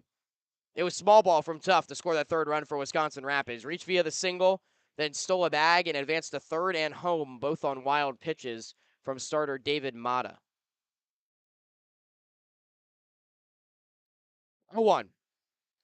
Way outside, Bannon out of his crouch to snag it in the lefty batter's box. Counts 1-1 as a slider from Ruin breaks way away. There's no action in that Rockford bullpen, trying to get Ruin through 2 frames.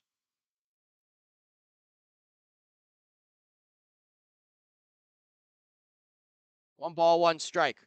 The pitch from Ruin, tapped foul towards the Wisconsin Rapids dugout.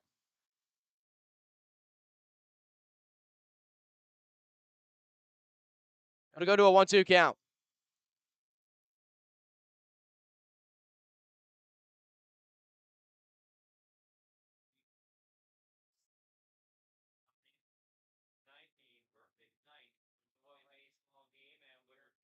Ruin back with the 1-2. Runner takes off. Pitch is called for a ball. Throw down to second. In time to get him. Seed from Bannon. Tag applied by Harding, who gives his catcher a thumbs up. Finally, a Rafters base runner nailed as Tuft is caught stealing, going for his second swipe bag of the game. Pitch was called a ball to Jensen. Looked like it could have been strike 3, but it was just north of the letters, and the count goes to 2-2. Big first out for Rockford and a big confidence booster. 2-2 pitch. Slider is over the inside edge. Jensen takes, and the count's full.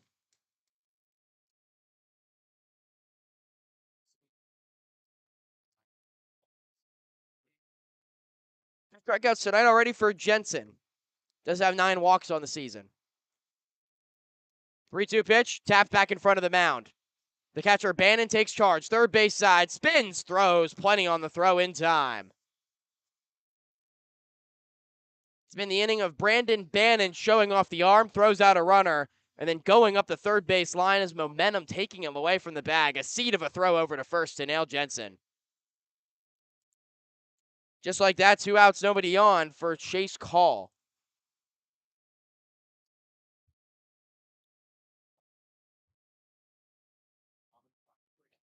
Call yet to be retired tonight. Singled and scored in the second, walked in the fourth, and was stranded on third.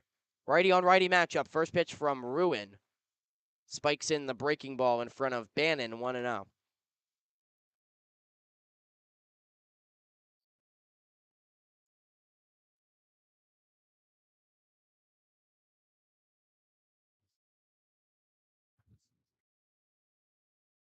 The next pitch hit on the ground left side. Mebin, the third baseman, well off the bag, spins, throws, high hop, dug out by Brantley in his stomach, able to smother the baseball and keep his foot on the bag to retire the side. Rafters go quietly in the 6th thanks to a couple of nice plays from Brandon Bannon and 2 shutout innings for Noah Ruin. No runs, no hits, there was an error, and nobody left on base. 3-1 Wisconsin Rapids. We'll head to the 7th after this on the Rivets Baseball Network.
We've reached the 7th at Witter Field. Still 3-1 Wisconsin Rapids. Nick Torres stays on the bump to face 5, 6, 7 in the Rivets order. Starts with Dylan Robertson, followed by Bannon and Harding here in the 7th. Time's running out on Rockford trying to avoid the sweep. First pitch swinging is Robertson, who skies the ball foul out of play, third base side. Why not take your card? Just 2 pitches to get Nick Torres out of that frame and get the last out in the 6th, getting Matthew Mebin to ground out to third. In relief of 2 2/3 stellar frames, scoreless baseball from left-hander Jacob James. It's been the story so far, the bullpen for Wisconsin Rapids in this series. They have bent but not broken, and it's allowed them to contain a dangerous Rivets lineup. 1-1's rolled over towards second base. Deep in the hole is Meow. Throw to first is in time. 1 away here in the 7th. So 1 out, nobody on. Brandon Bannon will be the hitter for Rockford.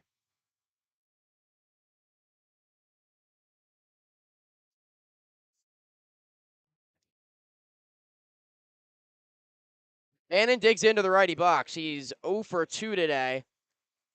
Struck out his first time, and then a hard hit liner to Meow over at second. Had to leap into the air, deep at second base to pluck it out of the air for his second put out of the game in the 5th. He takes up eye for ball 1 from Torres, whose fastball slider changeup mix. Pushed off the first base side of the rubber. 1-0 pitch is grounded towards shortstop. Ross deep in the hole, throws across in time, nailing Bannon by half a step. Catcher gets down the line quickly, but a strong arm on the Wisconsin Rapids shortstop. 6-3 on the putout, and a couple of quick outs here in the 7th. 2 outs, nobody on. Brody Harding, the left-handed hitting second baseman, will try to extend the inning here for Rockford.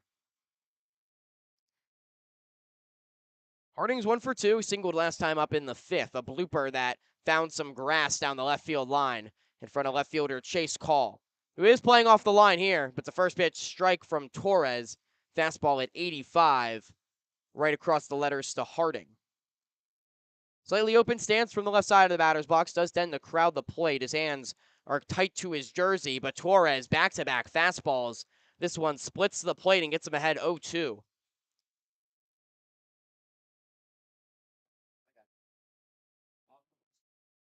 Torres wasting no time getting back on the mound. Now he'll adjust his cap as a very humid night still plays out here in Wisconsin Rapids. Sun almost fully set, but temperature still up towards 90 degrees. Working out of the windup on the first base side. High leg kick in the 0-2. Look to snap a slider, but it's low to Harding with some late break, and the count goes to 1-2.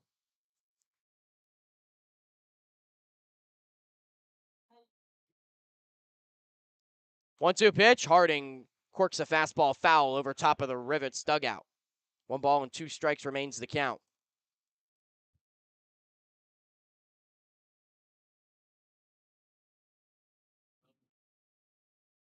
Stays 1-2.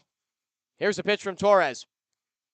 Went back to the breaking ball. Harding swings and fouls it off to the third base side once again.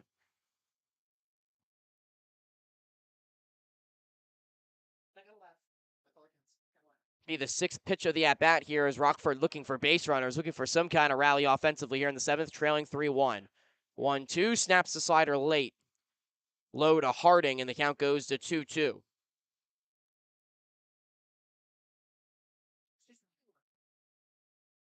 Two balls, 2 strikes, 2 outs. Here's the pitch.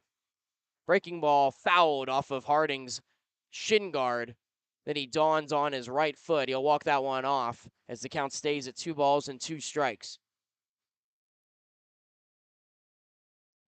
Harding taking some practice swings just out of the box as a new ball is delivered to Torres to address his gap. He's working on a higher finish with this swing, trying not to roll over as much as the lefty pull hitter and trying to get more arc on the baseball to get his hands more completely through the ball. You can see him methodically going through his hitting motion in slow-mo outside of the box before stepping back in. Set to re-go. Here's the 2-2. Grounded foul. It's a fastball tight off the facing of the Rivets dugout. And we'll do it again. Pitch number 8 of the at-bat.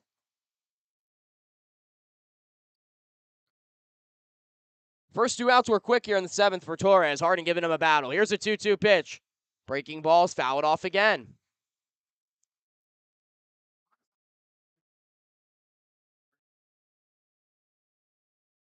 Stays at 2-2 here to Harding. Next pitch will be the 9th of the AB.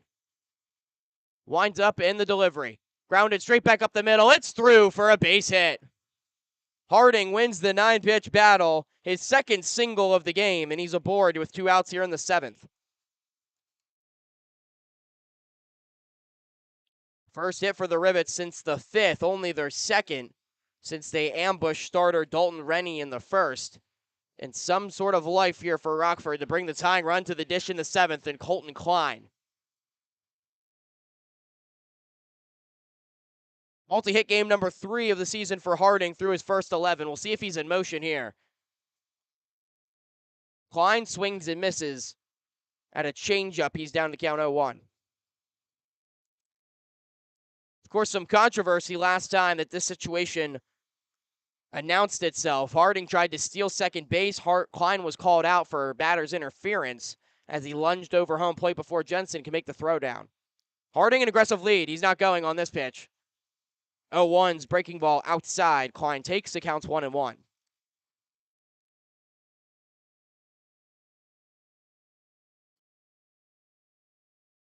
Harding is 6 for 7 swiping bags. Klein represents the tying run in the box. Here's the pitch. Fastball swung on, popped up. Blooper into no man's land and left. It gets down for a base hit in front of Call. Second shallow blooper into left field. That's fallen just up the baseline. Back-to-back singles for Rockford, and there's 2 on with 2 outs here in the 7th. The bottom of the lineup trying to ignite some life against Nick Torres. 9-hole hitter Jeff Ince with 2 outs in the frame.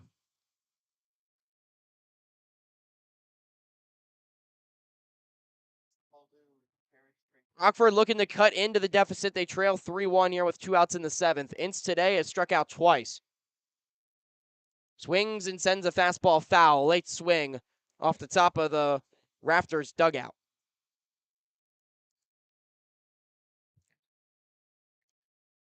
Ince thought to have neutralized that strikeout problem in recent games. Had none in his last 2 after multiple strikeouts in 3 straight, but he's gotten right back on the schneid tonight with a pair of swinging Ks. Inside move from Torres will look back Harding at second base. No one really holding him on here with 2 outs. Neither runner really being held on, as it's a swing and a miss from Ince on the changeup. The switch hitter batting from the left side's down in the count 0-2. Shortstop who did not play this season at Louisiana Tech after transferring late from Mississippi State. Just 2 for 19 on the season, but looking for a big knock here. 0-2 pitch. Change up in the dirt, blocked by Jensen, taken by Ince. Count goes to 1-2.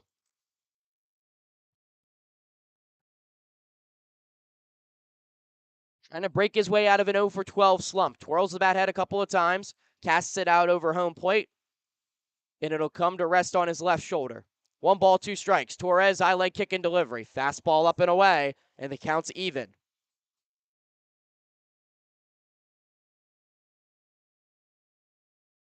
If Ince is able to reach, it'll load the bases with 2 outs for the top of the lineup and Ty Krittenberger. But he might have other ideas on his mind, trying to get the Rivets back in the score column. 2-2 pitch. Fastball's low, and the count's full.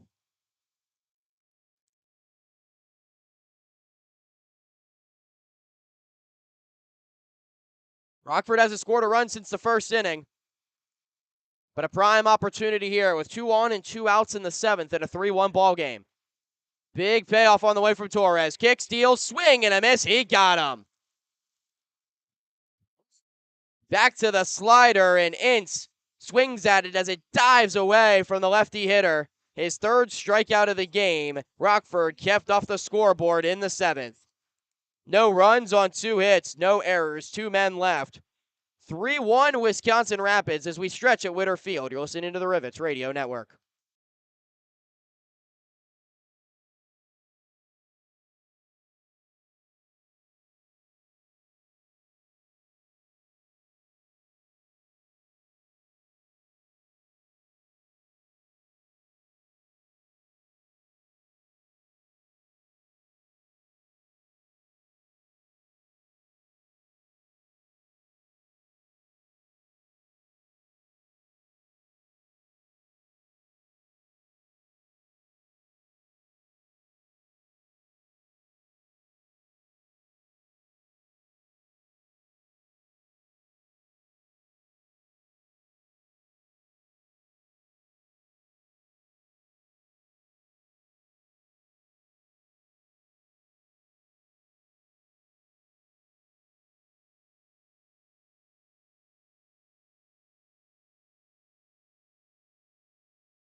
Seventh inning stretch has concluded here at Witter Field.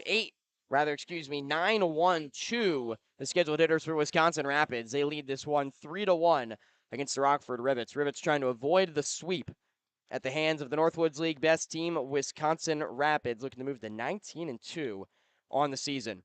Ruin's out there for a third inning of work as he gets a swing and miss from Stone Meow, who's 1 for 2 with a single and a run scored today. He's down in the count 0-1. Ruin 10 2/3 scoreless since allowing 2 runs on opening day. The swing and a miss from Meow, a changeup that dives away. He's down in the count 0-2. Ruin trying to keep that scoreless inning streak alive. He's only pitched 3 innings once this season. It was June 11th against Kalamazoo. 3 scoreless, allowing just 2 hits, striking out 2. But he's kept Rockford within striking distance in this game so far. Here's the pitch to Meow. Fastball outside, taken all the way, 1-2.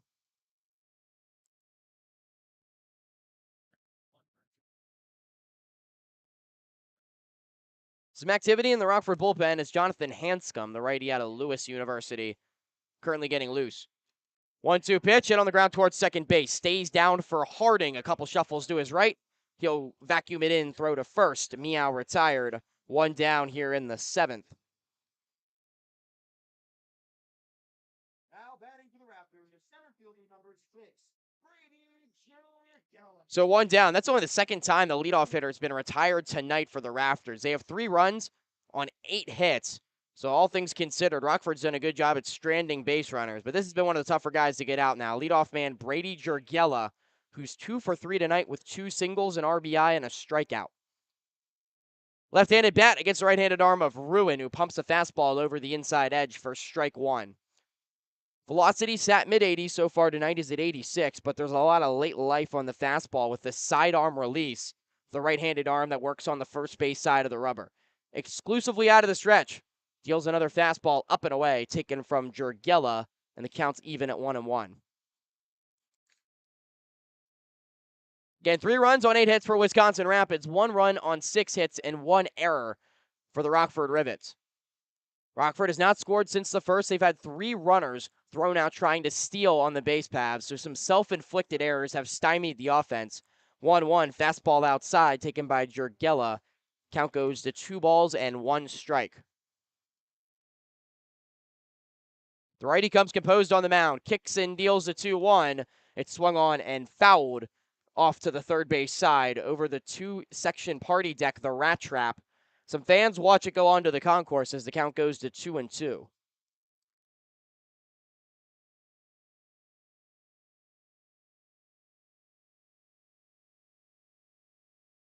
Ruin looking to retire a 4th in a row. Here's a 2-2 pitch. It's swung on, fouled back. Off the netting across the bleachers on the third base side, it stays at 2-2.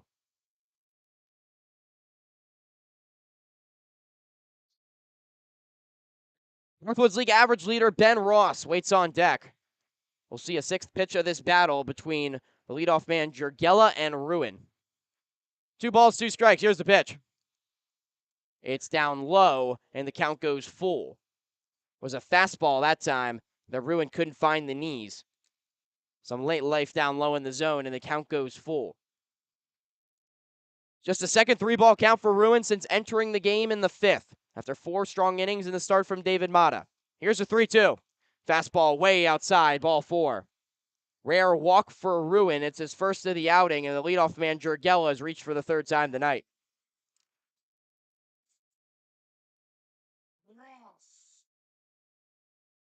It's just the 7th walk for Ruin in his 7th game this season. Brandon Bannon coming out to talk with his right-hander, giving the scouting report on Ben Ross. Ross 2 for 3 today, 2 singles, also hit into a double play. Those 2 hits for Ross have helped him extend his hitting streak to 13 games. 11 of those 13 games, he's had multiple hits. There's a reason that Ben Ross is batting close to 500 this season through 16 games now. He has had some incredible bat-to-ball skills. Hit .392 this season in 52 games for Notre Dame College. Not to be confused with the Fighting Irish, who are currently in Omaha. Notre Dame College is in Ohio. But an extremely good hitter, and he has carried on some red-hot form here to the Northwoods League, the Division II All-American. Bannon back in his crouch behind home. Ruin set at the belt. He peers in and delivers home. First pitch popped up.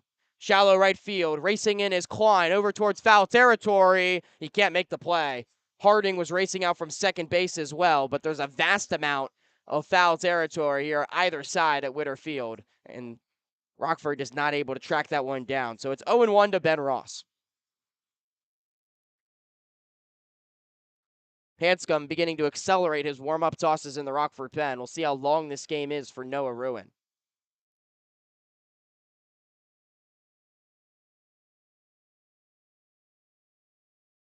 Back set on the mound. Runner being held on by Brantley. 0-1 pitch. Fastball low and away. Evens the count to Ben Ross.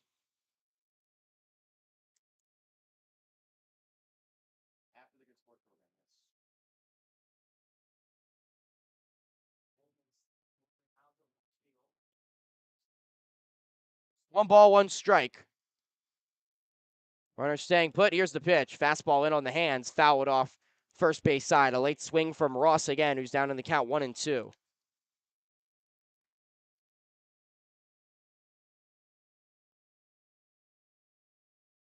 Six home runs for Ross at joint top in the Northwoods League with the man on deck, Brendan Bobo. He's got some pop. Ruin has yet to make a mistake in this outing. One ball, two strikes. Peers in for the sign from his catcher, Bannon. He'll sling it back towards first. It kicks away from Brantley, who couldn't stretch out over the bag. His diving back in was the runner, Jurgella, who's off to second. Takes a big turn around the bag with nobody holding him on. Rockford's able to get the ball back quickly. So it's only one advance from Jurgella on the error from the pitcher, Ruin, on the pickoff attempt. Jurgella into scoring position now with one out in the seventh. And a self-inflicted error there from the Rivets. Ruin tried to sling its sidearm over to first base and was just too far to the right of the big first baseman from Louisiana Tech, Brantley, who couldn't dive over and snare the baseball. Now runner on second. 1-2 to Ross. Check swing. He went around for strike three. Ruin threw a slider way outside. Ross was unable to hold up. It's Ruin's first strikeout, and there's two down in the seventh. Huge strikeout of Ross, who does not strike out a lot. That's just his 11th K in game number 16. But Ruin's deceptive move away from the right-handed bat path does enough on the breaking ball, and two outs for Brendan Bobo. Bobo's 1 for 2 today. Single in the first, sac fly in the third, all the way to the warning track. The wind is blowing right to left across the field. It's knocked down a lot of fly balls and probably stole a grand slam away from Bobo in the third inning. Lefty bat against the righty arm. First pitch is fouled straight back off the roof of the bleacher seating. 0-1 to Brendan Bobo.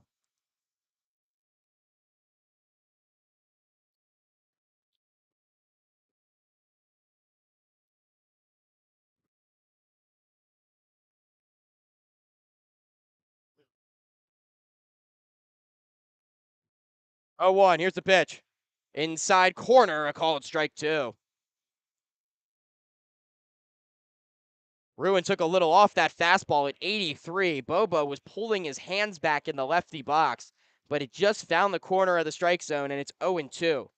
Ruin's one pitch away from getting out of the frame. Wisconsin Rapids trying to add on an insurance run here in the seventh. Rockford trying to stay within striking distance. 3-1 ball game. Here's the 0-2 pitch. Fastballs off the outside part of the plate. Was a good pitch to change the eye level of the hitter, but a good take from Bobo, and it's 1-2. That time geared it up to 86.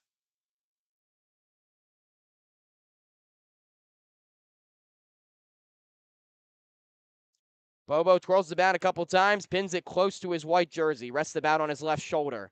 1 ball, 2 strikes. Here's the pitch. Swung on, popped up. Shallow center field, out the shortstop. Ince calling for it behind the second base bag. He makes the catch, and the side is retired. Wisconsin Rapids threatens, but does not add on here in the seventh. No runs, no hits, no errors. One man left on base. 3-1 Rafters headed to the seventh inning. Rockford's got 6 outs left to play with as they will send the top of its lineup to the dish after this here on the Rivets Radio Network.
Score tie for Rockford here in the top of the 8th. Well, not literally, but it certainly feels like it here in the context of this game. They have the top of their lineup coming to the dish against Nick Torres, trailing 3-1. It's the third inning of relief for Torres, and leadoff man Ty Krittenberger into the right-handed batter's box. Takes low and away, 1-0 to Krittenberger.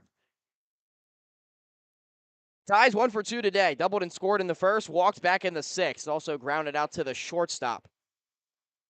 Two straight fastballs low from Torres, and it's 2-0 to Krittenberger.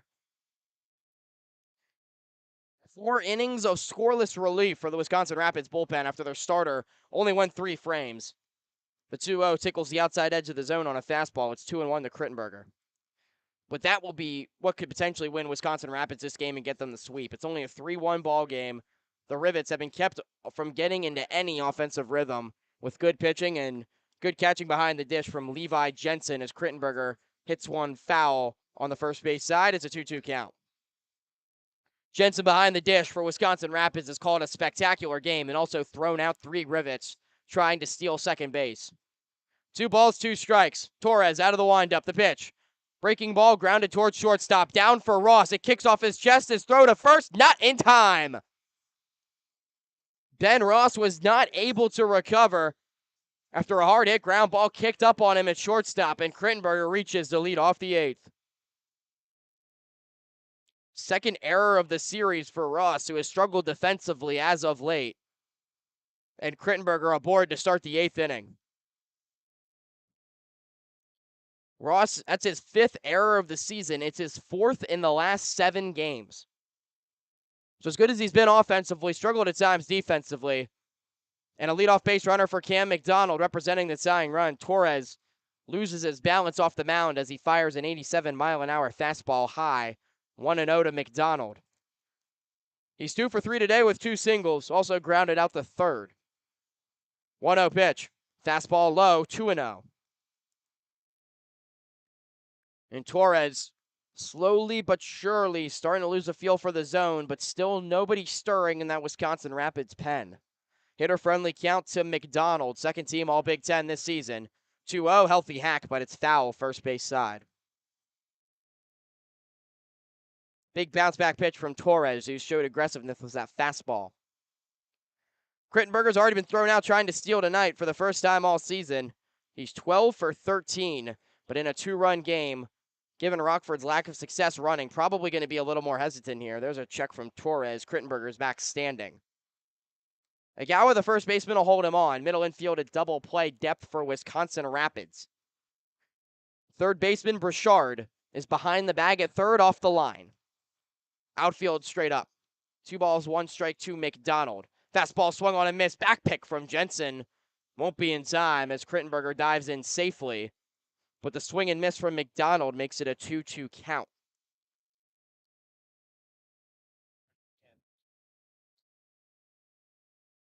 So top of Rockford's lineup here in the top of the 8th, looking to erase a 2-run deficit against the Wisconsin Rapids bullpen, who's been stellar all series long. Torres set up high, glove chest tight as he fires in the 2-2. Breaking ball bounces in, it kicks away from Jensen. Throw down to second base as Krittenberger takes off the second. He'll slide in safely on the wild pitch and reach scoring position with nobody out, and a full count to McDonald here in the 8th.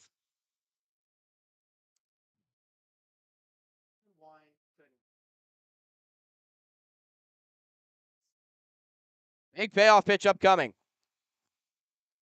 Tying run could reach base here in the 8th. Krittenberger already in scoring position with nobody out. 3-1 Wisconsin Rapids. Payoff pitch from Torres to McDonald. Here's the pitch. Fastball cranked towards left field, but it's straight at Chase Call. Perfectly positioned out in left. Hard contact from McDonald. He goes down for the first out of the 8th. Not much more you can ask for there from the Illinois product. Squared up the baseball, but Krittenberger stays at second. 1 down for Ben Brantley.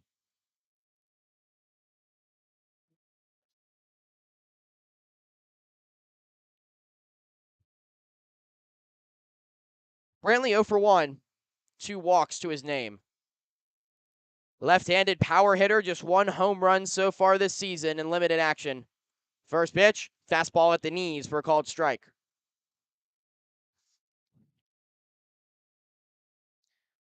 Brantley is 11 for 28. Home run, 5 RBIs this season. Representing the tying run in the box here in the 8th. 0-1 pitch. Brantley checks his swing. Did he go? Appeal down the third. He did not.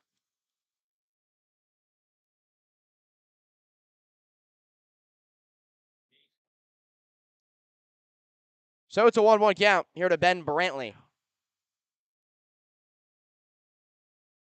Dangles the bat head down over home plate. Raises it high over his left shoulder. Pitch from Torres. Fastball. That was the pitch. Brantley's late on the swing, and the count goes to 1-2. And Ben Brantley said that was the key to his early season success so far with the Rivets. He's been a good fastball hitter. Got one right over the heart of the plate there in a 1-1 count and was unable to turn on it. Now left the battle from behind in the count. 1 ball, 2 strikes. Then at the knees in the lefty box. Krittenberger takes off. The pitch. Grounded foul off the leg of Brantley.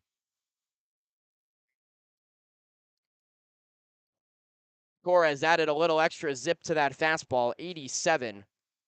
Brantley just got a piece to stay alive.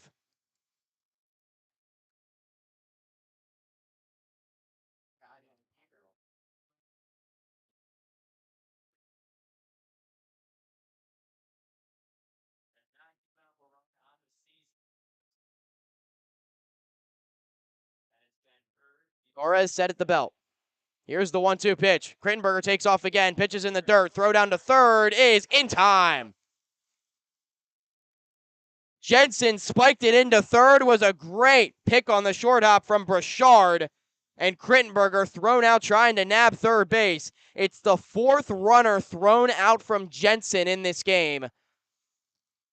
And I'm not entirely sure why in a 2-run game with Matthew Mebane on deck, Krittenberger was trying to steal third there. He's frustrated as he slams his helmet down entering the Rockford dugout. A tough second out. And now it's a 2-2 count to Brantley. Here's the pitch. Swung on, popped up. Shallow left field. Call, drifting in foul territory. Dives. He made the catch. Diving head first into the Wisconsin Rapids bullpen. He's cheered on by his relief pitchers, and he chest bumps into the Wisconsin Rapids dugout. What a catch from Call.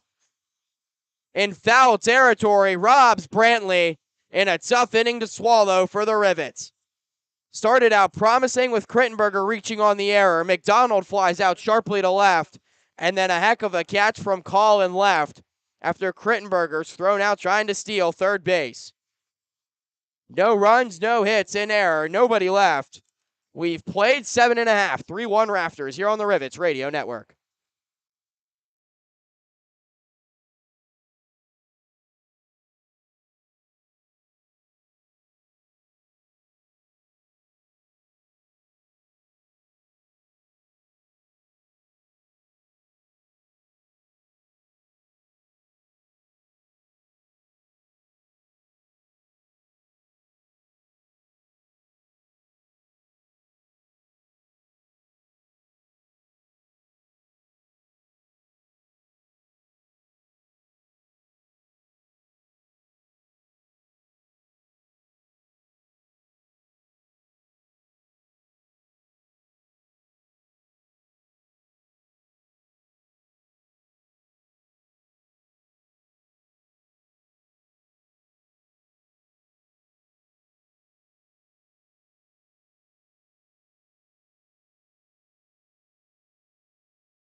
It's Jonathan Hanscom on the mound for Rockford as they look to hold Wisconsin Rapids off the board and have a chance to rally in the 9th.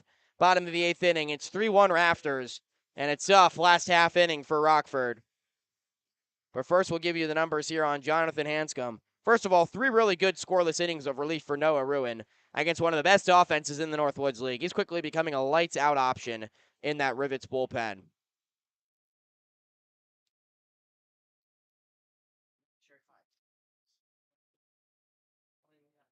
So the numbers on Hanscom momentarily. He faces 4, 5, 6 in the lineup. Jake Agawa, he gets a swing and miss at a fastball for strike one. Hanscom's fourth appearance of the season. 5 earned runs allowed through 9 1/3, a 4.82 ERA. 10 hits, 7 walks, 2 strikeouts. When he's not in the strike zone, he struggled at times, but the cross-body delivery for the righty adds plenty of juice to the fastball. There he throws a breaking ball at 77, fouled off by Agawa, who's down in the count 0-2. The Hawaiian first baseman's 0 for 3 today. A couple of ground outs and a strikeout. Hanscom operates on the third base side, fires cross body in the righty box. The 0-2 pitch blooped out towards center field. It's down on a hop in front of Krittenberger. Agawa sends his hitting streak as he's aboard here in the 8th.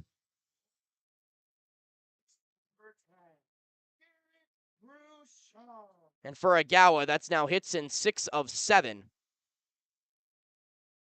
He's aboard to start the 8th. 6th inning where Wisconsin Rapids has gotten the leadoff man on base. Garrett Bouchard 0 for 3 today, nestles into the righty box.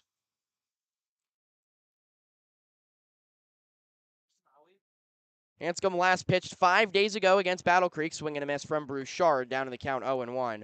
Went an inning, allowed an earned run, walked 3, struck out 0. Again, when Hanscom can get in the zone early and often, he has a lot of deceptive movement with his multiple release points. Crossbody from the right side, also 3/4 arm angle, along with the sidearm, and he can stifle hitters. That was some weak contact from Agawa, who just muscled it into center field with 2 strikes. Hanscom's back to the runner at first, kicks and deals. Eye chopper third base side is foul.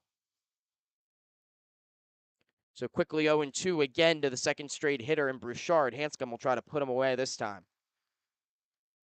Krittenberger reached in the top of the 8th via the error and brought the tying run to the plate in McDonald, who flied out sharply to left field after Krittenberger got into scoring position on a wild pitch.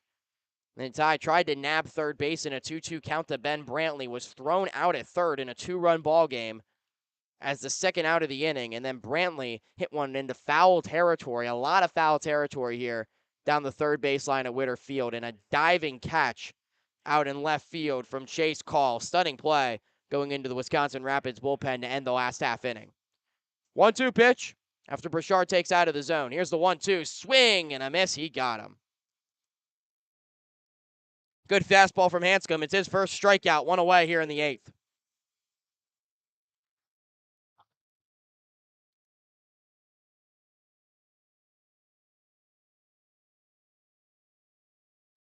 One out, runner on first for Colin Tuft. Singled and scored. He's 1 for 3. Also reached on an error.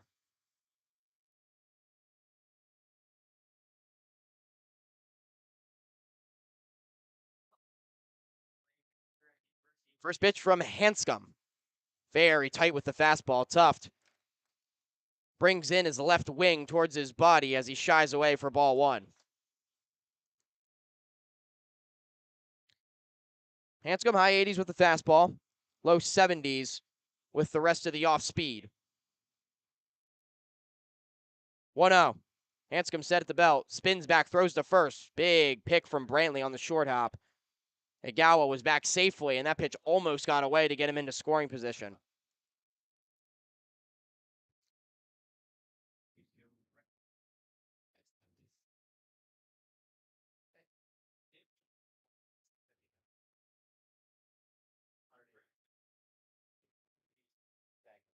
One ball, no strikes. Here's the pitch from Hanscom. Fastball north of the letters, 2-0.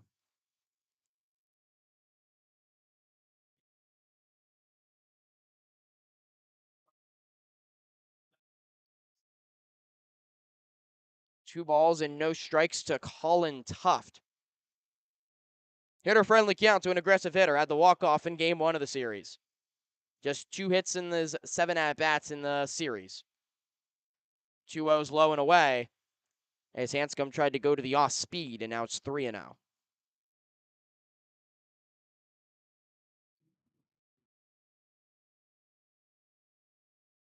Levi Jensen 0 for 3 today, waits on deck. 3-1 Wisconsin Rapids in the bottom of the 8th with 1 out. Hanscom set. Here's the 3-0. Sidearm deliveries way outside. Crossbody catch from Bannon. 4-pitch walk, and now 2 on with 1 out in the 8th. It's the first walk for Hanscom. 2 base runners in the 8th for Levi Jensen. Tyler Fletcher out to make a mound visit with his right-hander.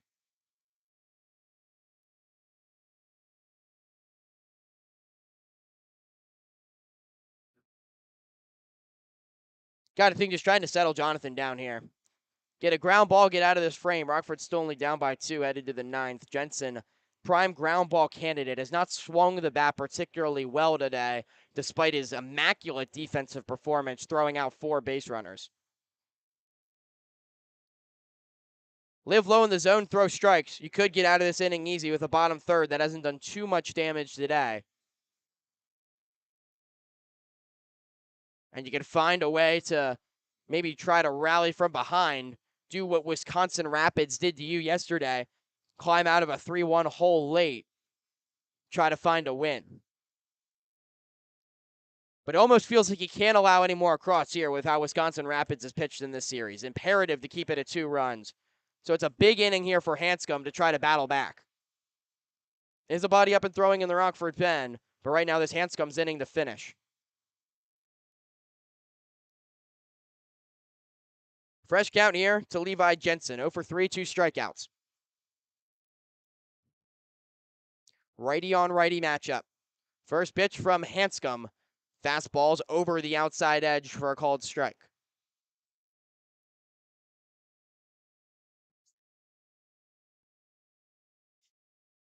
No balls, 1 strike to Jensen. Hanscom stares back the runner, the pitch. Just outside to even the count at 1-1, but you can tell Hanscom's trying to nibble on that outside edge, the right-handed bat Jensen.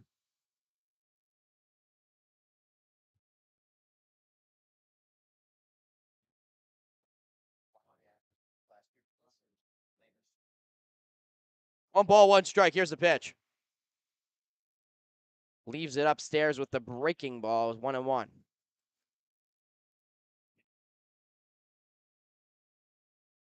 Back-to-back walks, loads the bases with 1 out for Chase Call, who has reached base twice on deck.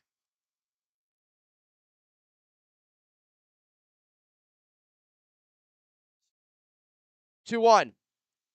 Finds the letters that time and is able to even the count at 2-2. There's another breaking ball, the curve from Hanscom.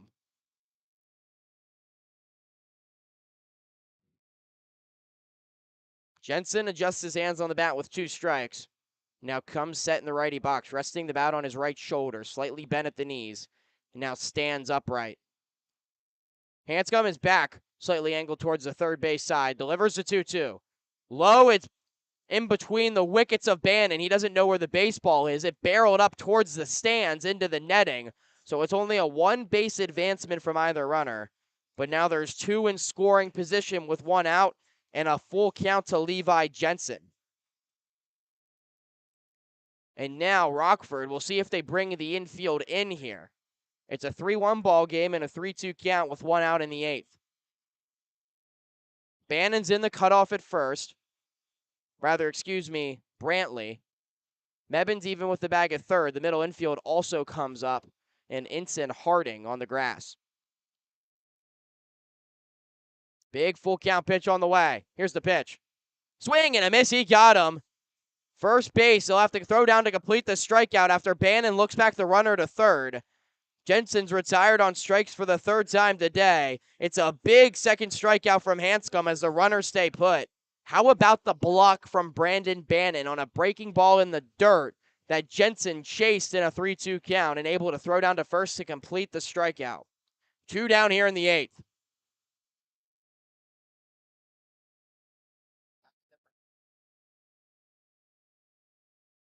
Runners still in scoring position on second and third, respectively, for Chase Call.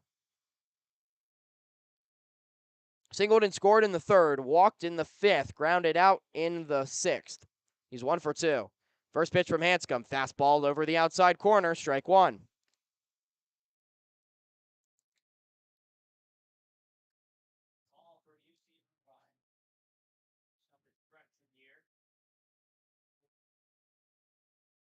All clanks his elbows together and now comes set. Overarching on his right shoulder. The pitch from Hanscom goes back over the inside corner. Is able to snap the breaking ball. Front door to Call, who's down in the count 0-2.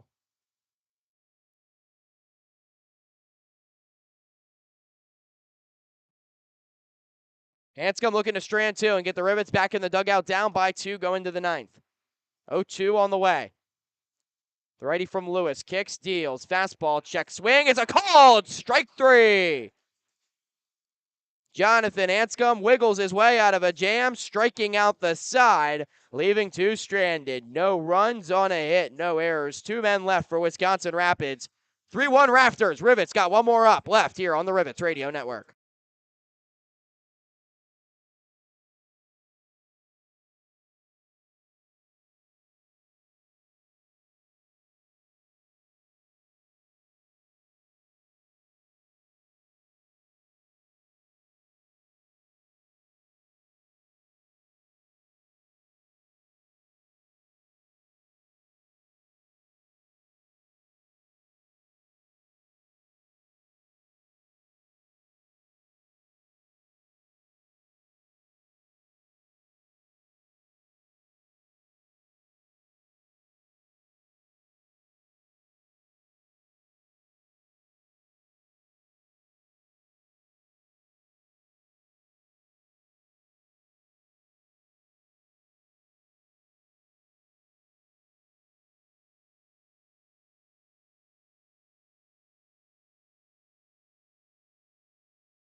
Last stand for Rockford here in Wisconsin Rapids. Rivets trail 3-1.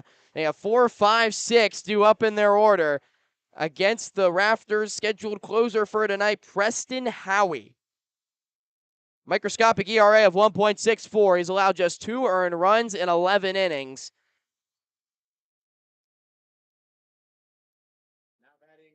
Saved the game 7 days ago against Kenosha. Looking to do the same against more Great Lakes East opposition here. Has not allowed a run in his last 4 innings of work. They've all come in separate outings. Matthew Mebin, the RBI leader, first man to face him. He'll fire the first pitch, fastball back. Mebin today 0 for 2 with a sac fly. Is how he sits low 90s with the fastball. Slider at 80, changeup at 83. Barely ever shows the changeup. He's primarily fastball 78% of the time, as he throws one elevated at 94 north of the letters of Mebin. The count's 1-1. Mebin's closed off stance towards right center field, wiggling the bat off his right shoulder. Wind up first base side from Howie. Fastball is tight. 2-1. That one came in at 93.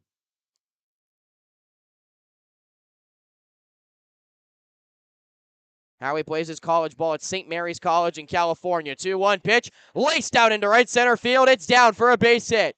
Sneaks past Urgella all the way to the wall. Mebin sliding into second. He'll go up standing for a double after the throw's cut off.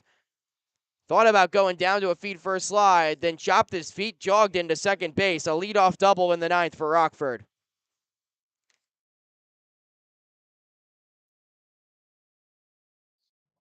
Mebin into scoring position, and the tying run coming to the dish in Dylan Robertson. Second double of the season for Mebin. And now Robertson into the lefty batter's box. Left-handed hitting DH against the righty arm of Howie. First pitch, swing and a miss at a fastball. The flamethrower Howie goes 91 on that occasion. Robertson is down in the count 0-1. He's 0 for 3 today. Grounded out twice and also struck out swinging. Robertson's feet angled towards first base. Wide open stance in the lefty box. Howie outside, counts even at 1-1.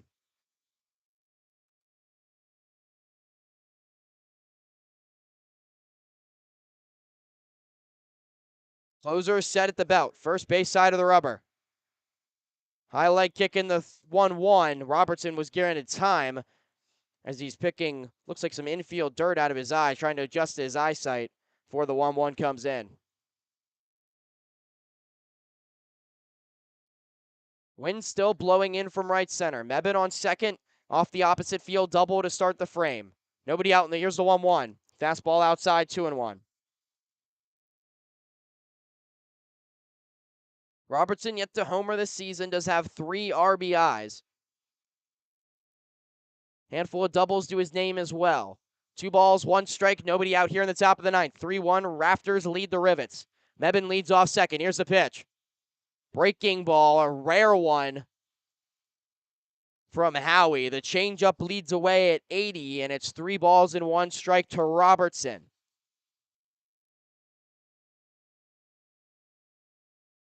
Walk here allows the tying run to reach base. Here's the 3-1 pitch. Poke the other way into left field. It hangs up for Call, who'll make the catch in the alleyway for the first out of the 9th.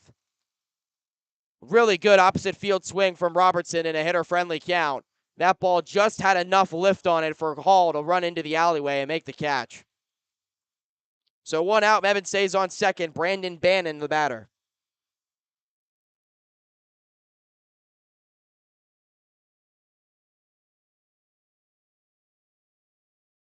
Bannon's 0 for 3 today. He's lined out, grounded out, and struck out.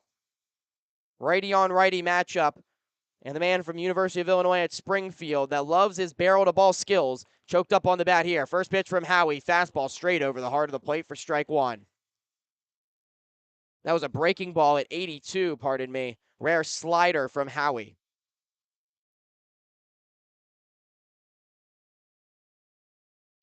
Again, just throws the slider 20% of the time. Changeup 2% of the time. Did see one of those to Robertson. As the 0-1's elevated towards right.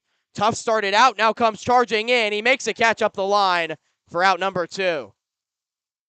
Tough started back, and it looked like maybe that ball was going to have room to fall up the line and right. But he has good closing speed, and the catcher by trade adapts to the outfield quite nicely to make the catch for out number 2. Mebane stays on second. Last hope to extend the game for Rockford is Brody Harding. Preston Howie looking for another save. Harding, the left-handed bat, stands in his way. He's 2 for 3 tonight. Only Rivet with multiple hits.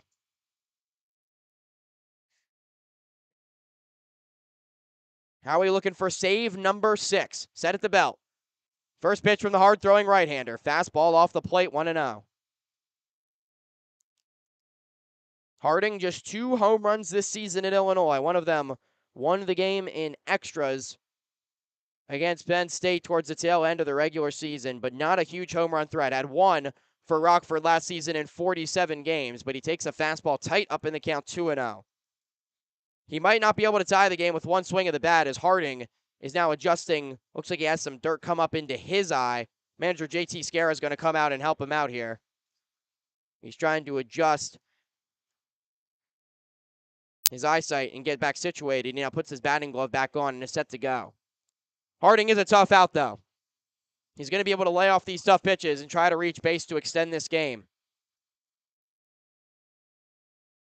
He's in a hitter's friendly count of 2 balls and no strikes. Howie. Set at the belt. First base side of the rubber. Here's the pitch. Fastball's low, ball 3.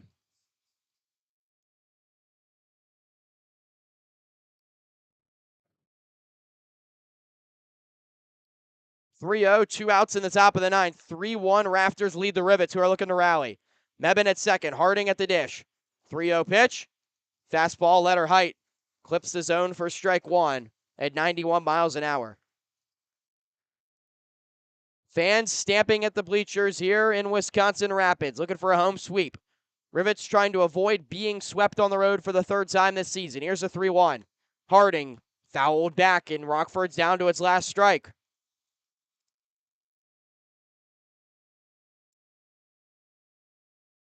Closer from St. Mary's College, looking for save number 6 on the season.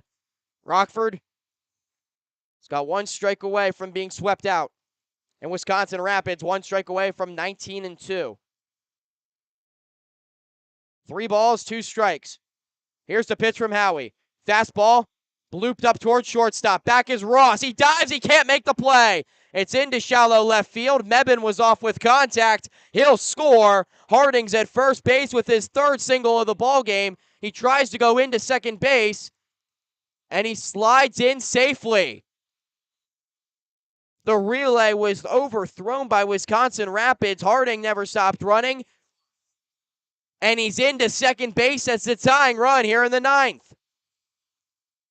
Heads up base running from the Illinois infielder. And a base hit could tie the game for Rockford. And it's a pinch hitter for the Rivets for Colton Klein. Drew Baker will step into the righty batter's box for Rockford here with 2 outs in the 9th. So a pinch hitter for Colton Klein.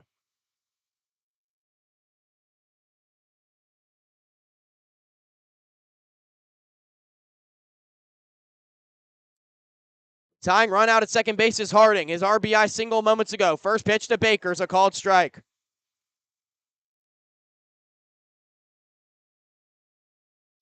Baker's just 2 for 15 this season. Does have a double and an RBI to his name.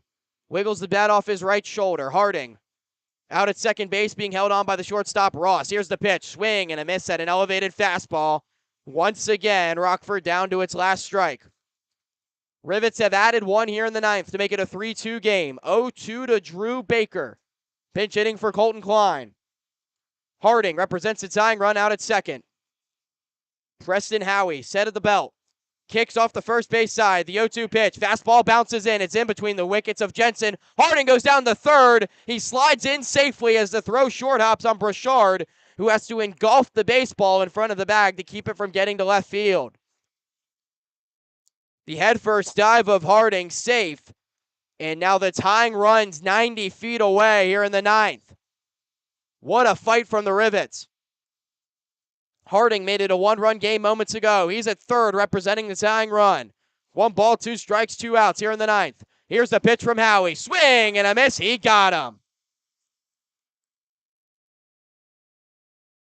Climbs the ladder with the heater. Baker down swinging, and Wisconsin Rapids have swept the Rockford Rivets here at Witter Field. Howie hangs on for the save. 3-2 final. Rafters beat the Rivets.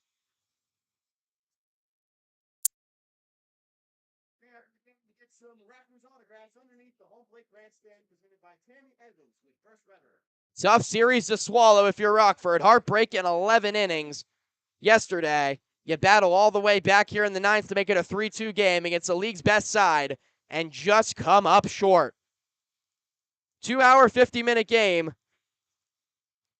for Rockford. It's 2 runs on 8 hits with 2 errors. Wisconsin Rapids, 3 runs on 9 hits, 1 error, as the Rafters take the series. Winning pitcher, well-deserved. Jacob James, who came out of the bullpen, 2 2/3 scoreless innings of relief to win the game for Wisconsin Rapids. The loss goes to David Mata in his first Northwoods League start. 6th save of the season for Preston Howie, who closed the door.